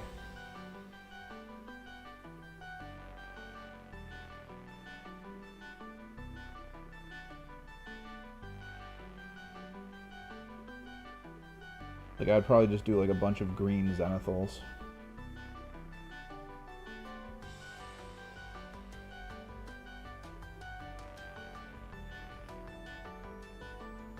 And figure out from there. Like, if there's a contrast I could apply over where the cloth and leather is to make it look like leather. Like, pull it from the green.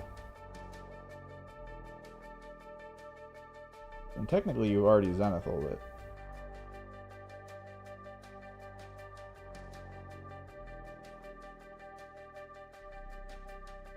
Be a bit of experimentation. What up, Silver?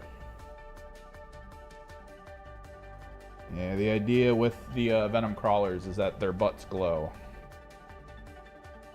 Because it's all weird chemical-y stuff.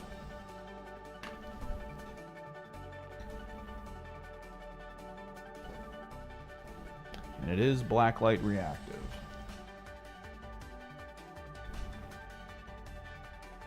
What time is it? Part of me wants to just OSL it, like, here.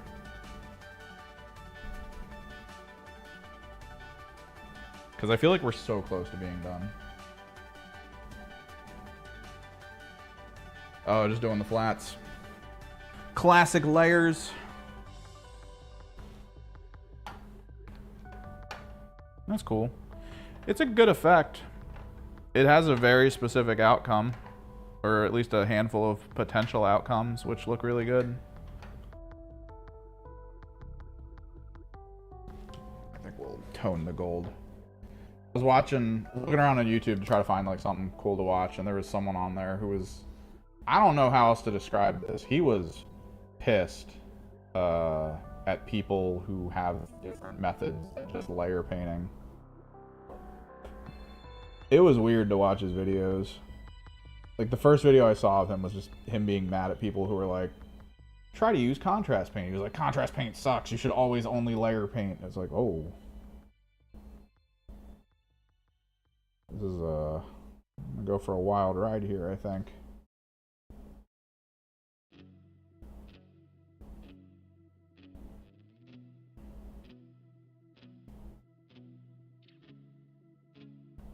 Like, he got very peeved at people who are using shortcut methods. Like me. I use shortcut methods because I don't want to spend a year painting a single unit to perfection.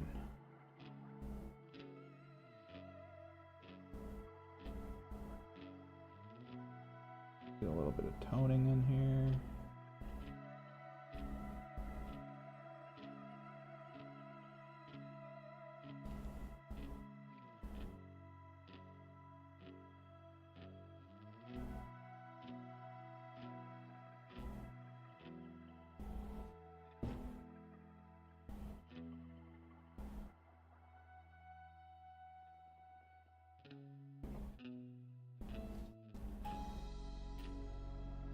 Yeah, I mean, you can paint anything. Honestly, if you're trying to start a YouTube channel on,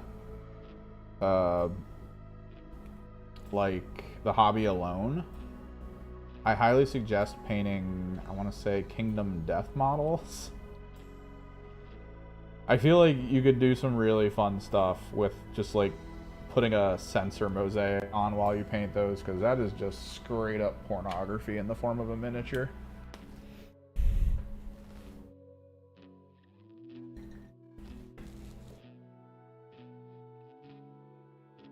They're really cool looking minis, though. I'll give them that. Those minis look excellent.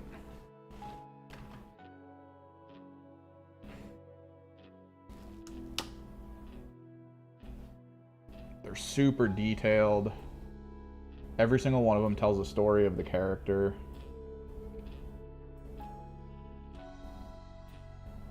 But that game sold itself almost exclusively on every single one of those models being like a sexy pinup. And that's how its Kickstarter made it. Kingdom Death. I'm pretty sure they're still around. They do seasonal releases now.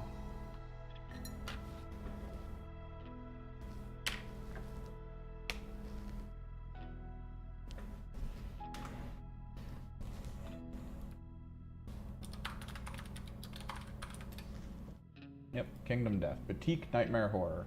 They have really cool models, and I feel like a lot of the games that we've seen recently with, what is it? Like the Bloodborne games, the Elden Ring, all that, I feel like it reinvigorated their model creation. Because some of the monsters they put out, absolutely horrifyingly beautiful. Like, they're so good looking.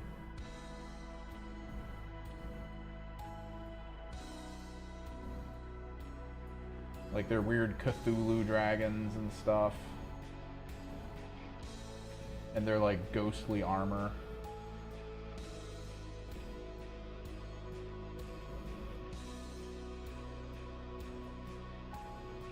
No, yeah, they're good. Like, I actually kind of want to get a box and paint them at some point when I'm done the 40K stuff. Try out some fun concepts with them, airbrush-wise and otherwise. Yeah, like this character, straight naked. You know, that elf, straight naked. Muay Thai fighter, insanely positioned, straight naked.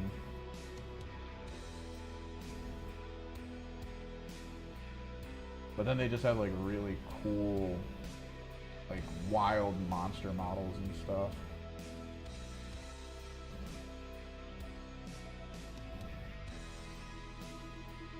Like their cover model on the front of their website is just a character with a giant ball of bodies above it. Like, that's so weird. I love it.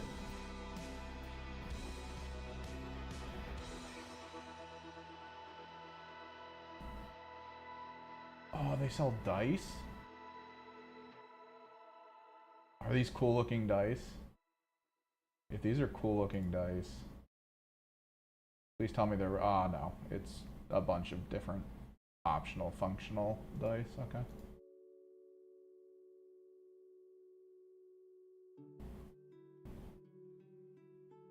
Neat. I do some hobby. I also do strategy for the most part, although that's all kind of slowed down. I need to get back on it at some point here. I need to figure out a path forward for the channel that feels good. That's the big thing. It needs to feel good. It needs to feel like it's going in the right direction. So we mostly stream because I've kind of hyper inundated myself with projects because we got to finish this Soulforged list. We had to paint like 20 kill teams. It was just an ocean of things I needed to do. So I figured, why not stream it? So I at least give you guys some content and we can talk about fun tabletop stuff.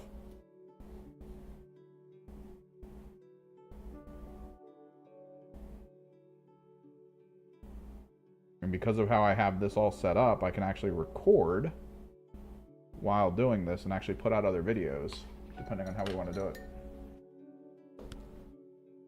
Yeah, man.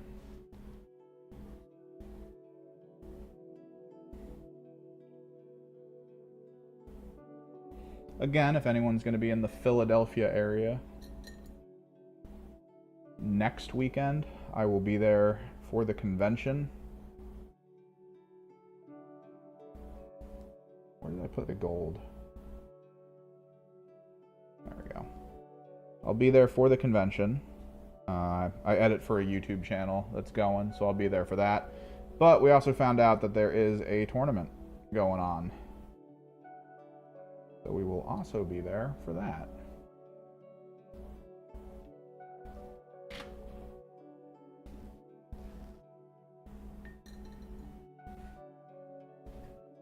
I think we do it. I think we airbrush.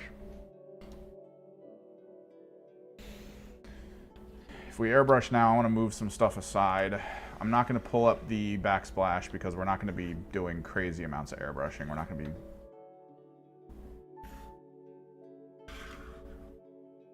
applying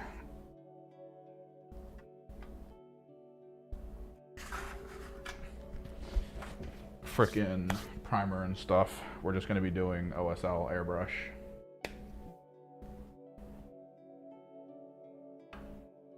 So let me get this thing together because we got a little bit of time left. We actually got a fair bit of time left. Now that I'm looking at it.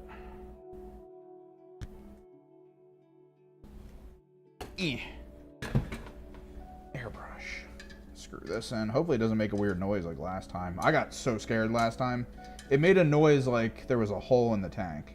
And I was horrified, but I think it was this little pressure pin. I think the pressure pin wasn't in the right position. And it was just spraying air out of it.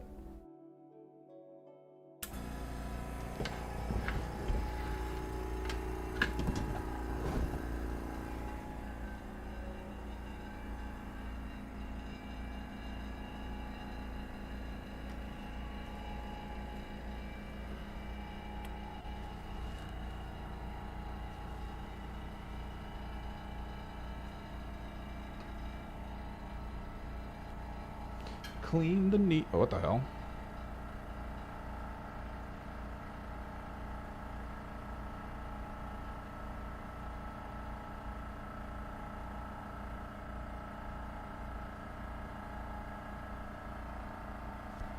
Not that hot.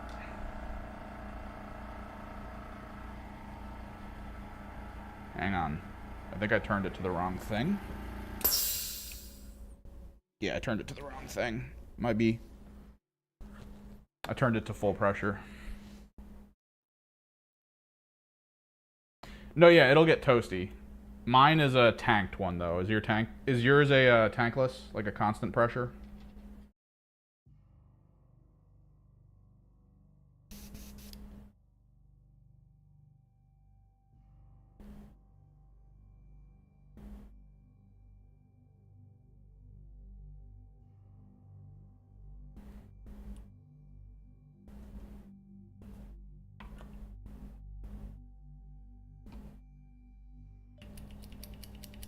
Clean the gasket.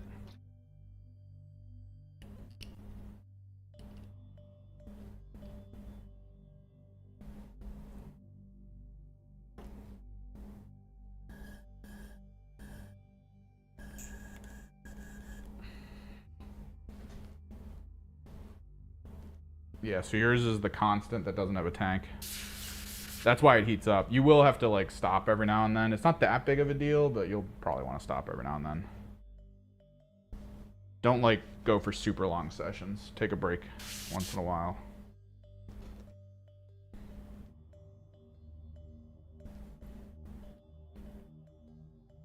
Get a little bit of white ink.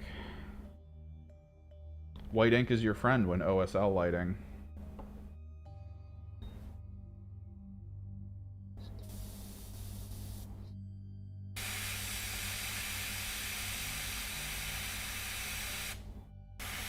I want to OSL light that. We'll do that in green. And we'll just hit those edges in green, I think.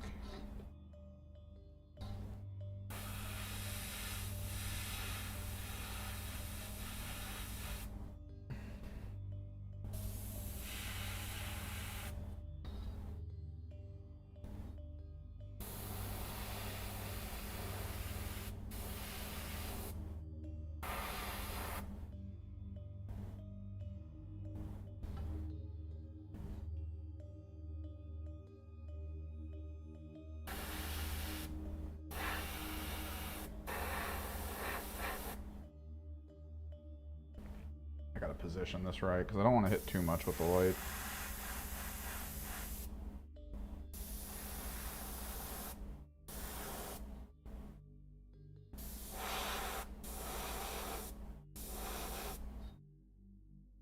What up, Dragon?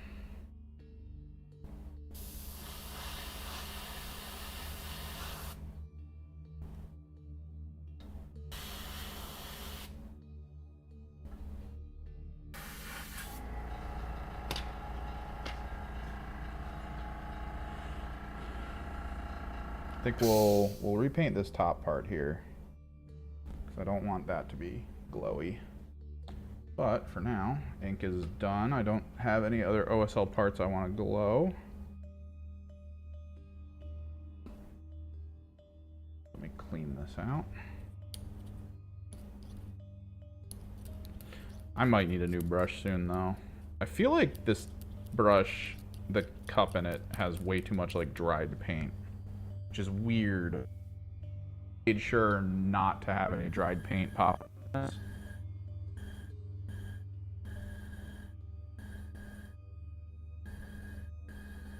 And it was working, and then out of nowhere it was just like, yo, I'm gonna just dry a ton of paint in here.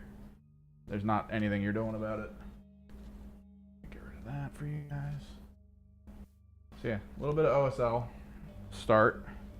You always want to preempt with green, unless you can figure out a way to make whatever light you're OSLing to be very opaque.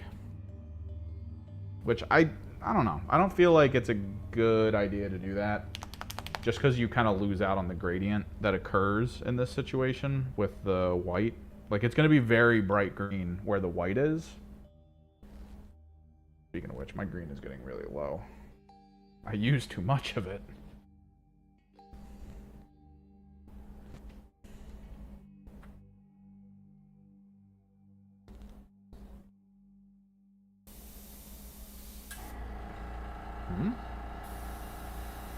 There we go.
But you see how it like darkens near the back? You don't really get that look if you pre-opaque the green. You kind of have to let the surface lighting and like where the white is versus where actual colors are, that has to kind of interact more so than just applying the color.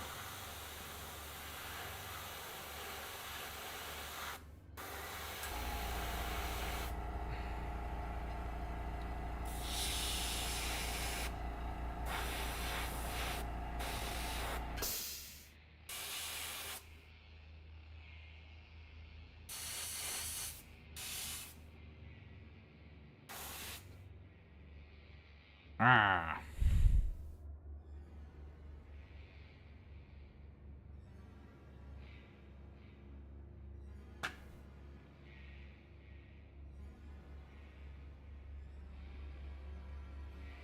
Could probably chartreuse the far ends. I mean, we're doing it, right? Like, we're in it. We're in it to win it. Another round.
Get some more white ink in here.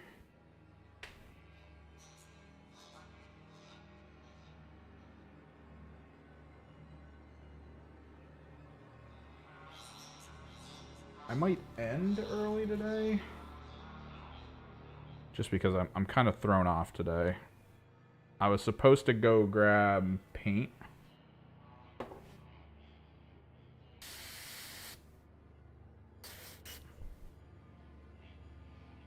Because I need a way to highlight the burgundy that I have. A little near the ends is the goal here.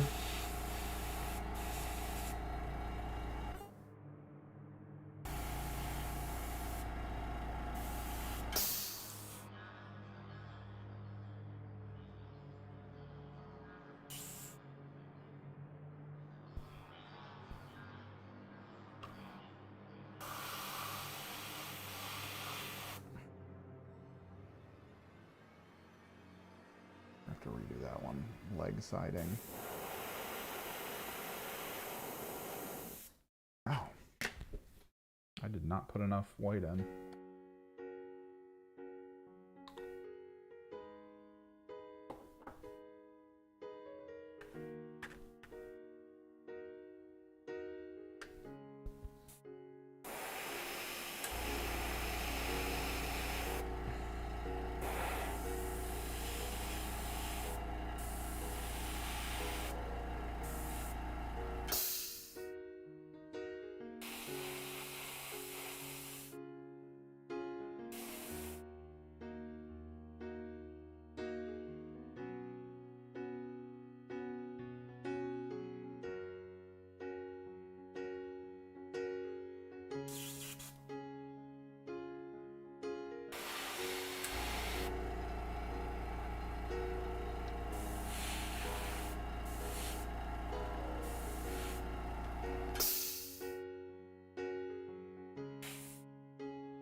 So what are we thinking?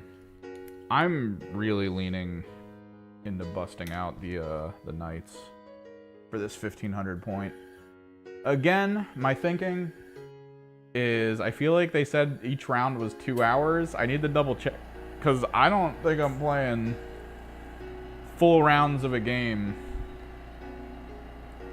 of 40k at 1500 points in 2 hours.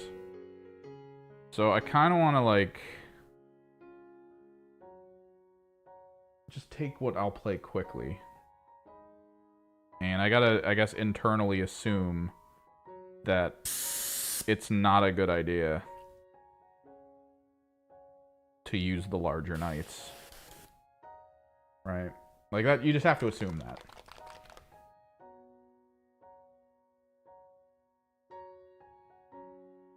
Which means it'll most likely be like a stalker, a bunch of war dogs. Maybe an ally brick. I do gotta try to remember to send him the message today to see what he would consider the 1500s tournament scale to be. Because I want to make sure if it's incursion or not. Or whatever the 2 tier is.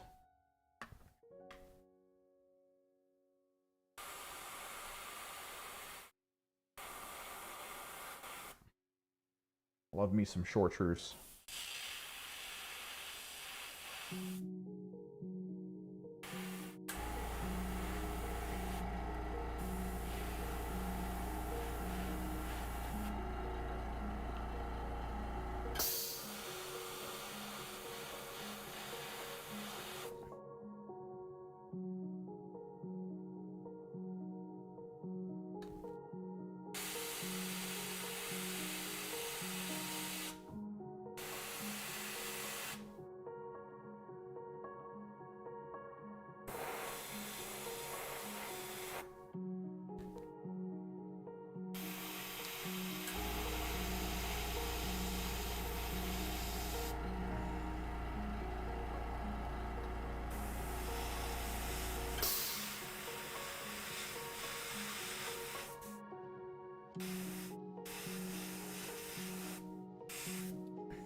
Beautiful.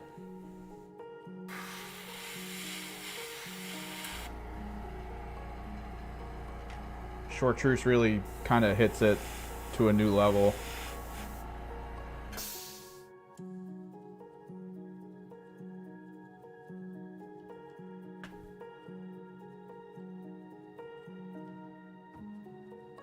And then we just have to fix some things, specifically the gold on the front of his headpiece and this side of the claw there. I'm okay with some of the glow markings that he has in there.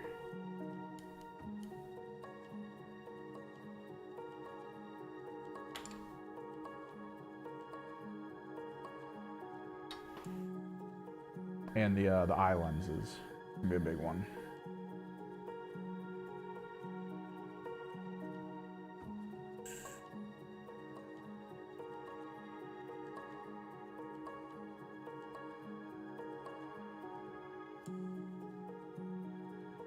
Cleaning out the airbrush.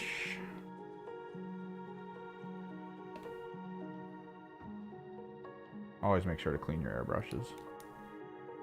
Never let paint sit in it. The worst thing you can do.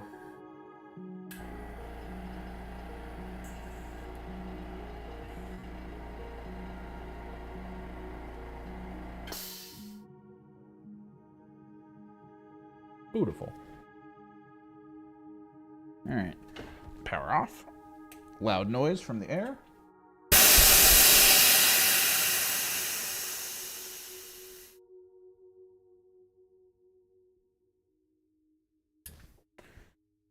Perfect.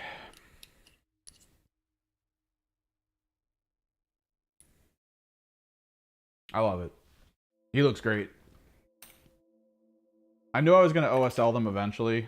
I was just thinking of holding off till the end, but good to see it now, because the other one's going to have something similar. So seeing the process to its completion. Really good. Clear the drop cork on the tank.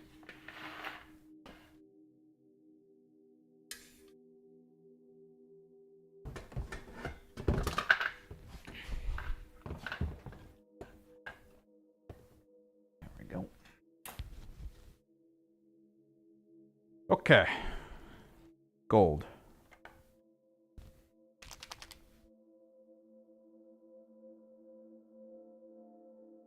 Corrective gold and then corrective burgundy. And depending on time.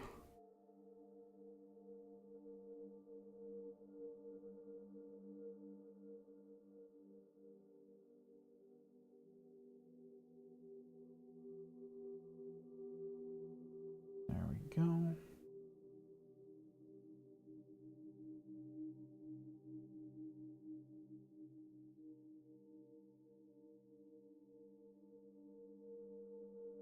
That's all it takes, because like with the OSL being in front of this, it makes it look weird. Because the assumption is like, well, where's that light coming from? And then to cover it up, make it flat again, really helps out. Let me do something for you guys here. Servo off. I think we'll also actually do the gold here as well. We'll fix it up a little bit. We'll get the flat side.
Gold.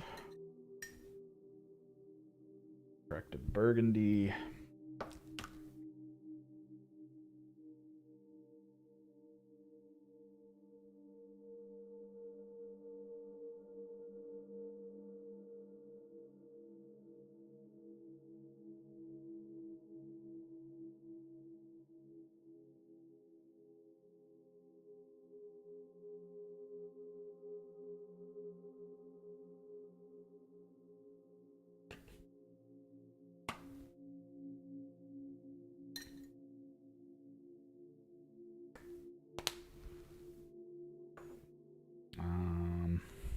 Eye lenses.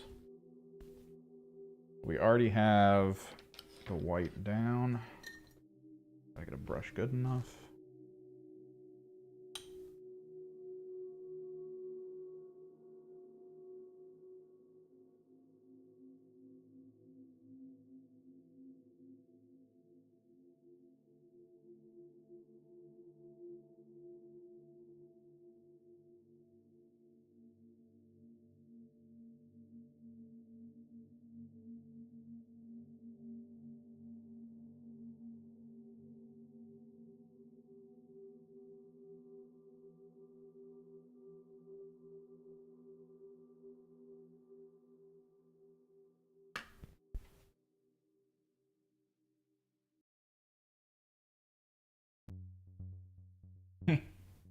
No problem, Daniel. Looking forward to 3.0. Hopefully 3.0 is only some adjustments and like not a metric ton of new stuff. That way I can just put out like a video or two being like, hey, this is all the other stuff I've talked about still persists, but there's a couple changes. Let's go over them. Like that's the ideal right now for my channel. This was like the biggest thing I was worried about going forward when I did all those rules videos, was that after like 4 years, none of them are going to matter anymore. I was like, oh no. But then it sounded like so many people really liked the kill team format that part of me is kind of hoping, right? Kind of hoping that Games Workshop recognizes that people want to keep playing this specific format.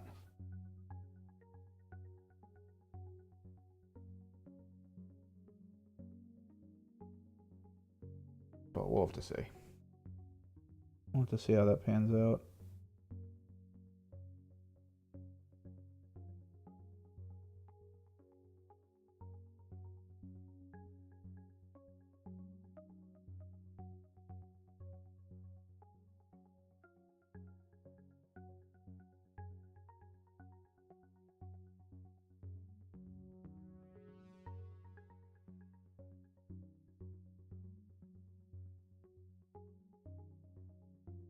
because Kill Team's really fun. They got something with it. They really did land on a good format with the current 2.0.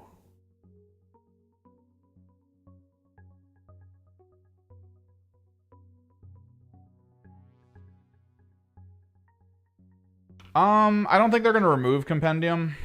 I genuinely, my hope right now is that 3.0 is just, hey, we think flying's broken, so here's the new flying rules. Hey, we know that we weren't really clear on unit activation and order, so here's a more strict visual representation of when you do certain things. Like, that's my hope, is that that's what we're about to get hit with. Let me go put the Kill Team annual book away, and I'm gonna grab my blacklight so we can take a look at this in its best lighting. Is this my blacklight? No.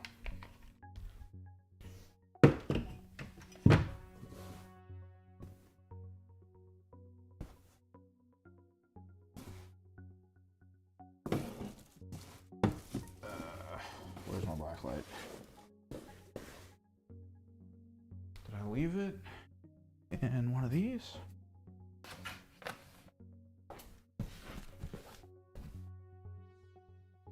I'm actually confused right now. Where did I put it?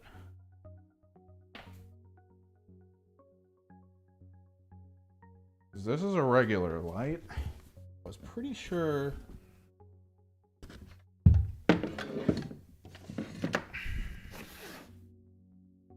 I put it in one of these containers.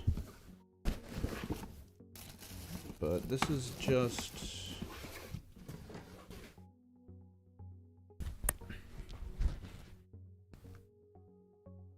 USB.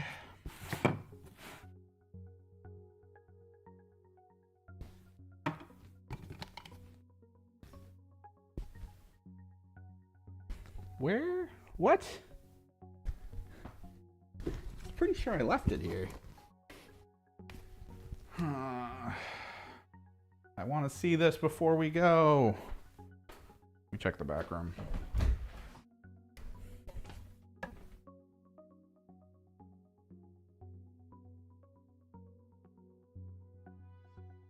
Camera stuff.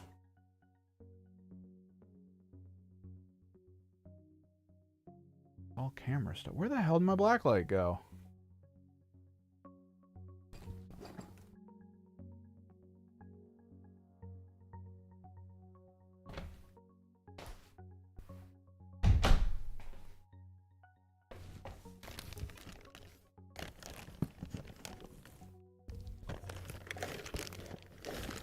Audio equipment.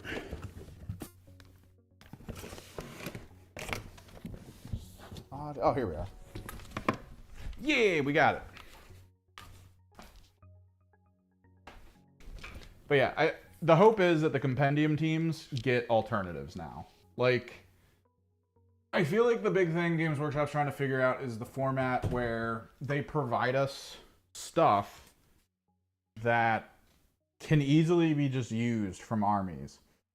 I think they want to approach going forward in a similar fashion to how compendium teams work. The idea of bespoke teams, I think, is going to get kicked out the door because you get weird situations, right? Like when we had the Orc Commandos and they worked in 9th and they were so stupidly useful in the strategy that everyone wanted a Commandos box because they were basically lone ops that you could make a string of across the field and no one could touch them. They were just dumb. Like, this is how they were. Whereas now what you're looking at is you get the Night Lords. Night Lords are basically just legionary. They don't need a new card.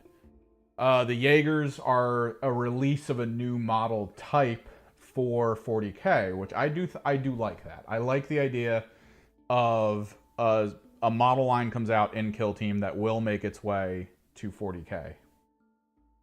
I love that idea. Redo models like the Scorpion team, stuff like that.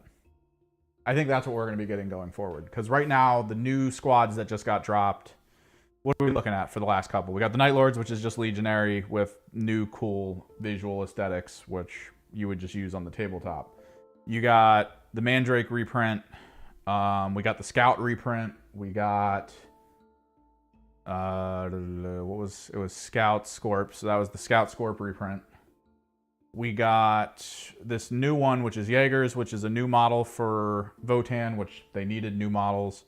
And then we got the re-update for Brood Brothers, which there were Brood Brothers. Like there were, prior to all of this, there were Brood Brothers. And then this is the reprint of them, and they give you a leader box. So it's just more stuff from 40K. If you could get your hands on the rules, you could technically have that list. Not even an issue. And then those play against, I'm trying to remember, oh, that's the Jaeger team, right? It's them versus Jaegers. So yeah. There's a degree where I think that's the plan going forward, is it's stuff where what could happen is Games Workshop will be like, here's the new team. And I could go, oh, I already have those models, right? Like imagine, oh yeah, Zangors. We're doing a Zangor specific kill team. It's like, oh, I already have the Zangors. I can just play them? Okay. And then you just go from there. Maybe it's like Zangors and then a sorcerer leading them. I got those models. I don't need the stuff. The big issue then becomes, how do they sell the extra stuff? How do they get me the info for the squad? Because at that point, I'm like, well, I guess I'll wait for KT Dash or Wahapedia to get the info. And that's not a good way to do that, in my opinion. That's not a good business savvy way to be like, yeah, this works. But yeah. All right, blacklight on. So here we go. Get him here. Let me servo it up for you guys. Let me cut some lighting. Backlight's probably fine. Warnier. Blacklit. The purple really doesn't react as much as you would like. That's why the pink, I think, works really well.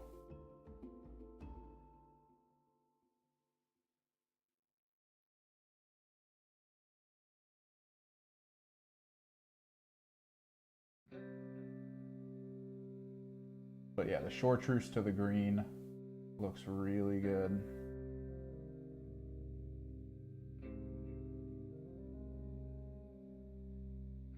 Yeah, then we just gotta base them. But I'm getting hungry. I don't want to go get food. And I gotta go buy my paint and everything. So let me grab some pictures of these guys.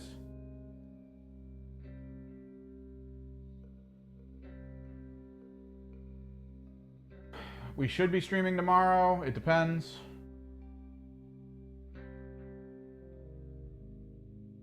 Well, I honestly, for Kill Team, I think the transition just needs to be, here's the new rules. We'll consider the release technically to be Season 4. And Season 4 will just change the rules. And historically, people will be like, nah, they're going to change everything. Here's the thing about that. Underworld's season to season, what we found out, or what I found out in my first like little chunk of time playing it, they change the rules. Like, the rulebook that is considered the straight up, this is the rulebook now, is usually the start of the season. It's online free, which is what Kill Team should be, but you know, it's whatever. But you can just get the Underworld's core rulebook right now. Like, you can go on and you can read it, you can check it out. I think Warcry is the same way, but that's because it's Warcry. But what we were doing when at the tournament, we were trying to figure out what happens if someone charges and attacks, right? And then they have no other units on the field. In my rulebook from Weird Hollow, you can then, at that point, activate, but you can't move. Like, it's very specific in the Weird Hollow rulebook that you can choose to do very specific things that prevent you from doing other things. Like, it's a whole thing. And I was like, you can't do that. And the person was like, oh no, I can move in this situation. I was like, really? And then they pulled out their rulebook, which was the Death Gorge rulebook. And they showed it to me, and yeah.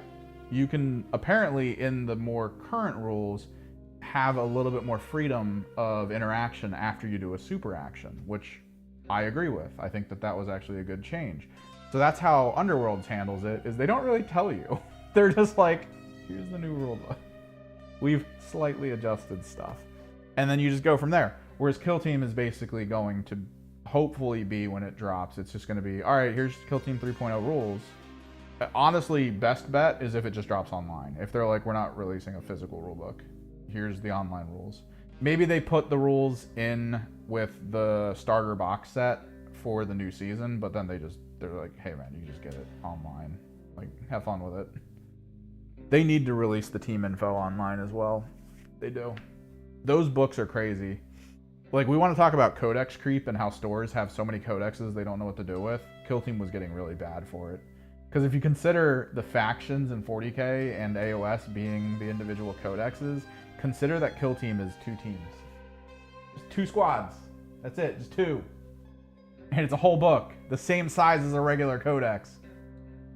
So brutal, man. Well, it's 2 o'clock. I want to get moving. Thank you guys for hanging out. Thank you guys for chilling. We've got a lot more painting to do. I'm still trying to figure out the 1,500 point list I want to make for the tournament next weekend. We can chat about it on the Discord. I'm leaning right now towards Chaos Knights just because of speed of play and, you know, it's not a lot to carry around. But I also kind of want to tinker with potentially a really funny BS Thousand Suns list. And the only thing that'll throw spokes into this is supposedly tomorrow we are getting a Munitorium field manual for points changes, as well as a data slate of some kind, supposedly. And on Friday, I am getting my Genestealer Cult Codex, which might lead me to next week power paint and put together my Pure Strain Genestealers and just make a list there for 1,500 points. Because I already got all the Aberrants and Abominants and Trucks and Neophytes and Acolytes that I would want. As well as a couple special characters like Saboteurs and stuff. Outside of that, I don't know. Either way, hopefully I stream tomorrow. Keep an eye on the Discord / social media. I'll usually tell people what's going on there. Fun times. Fun times, guys. Thanks for hanging out. Till next time, later.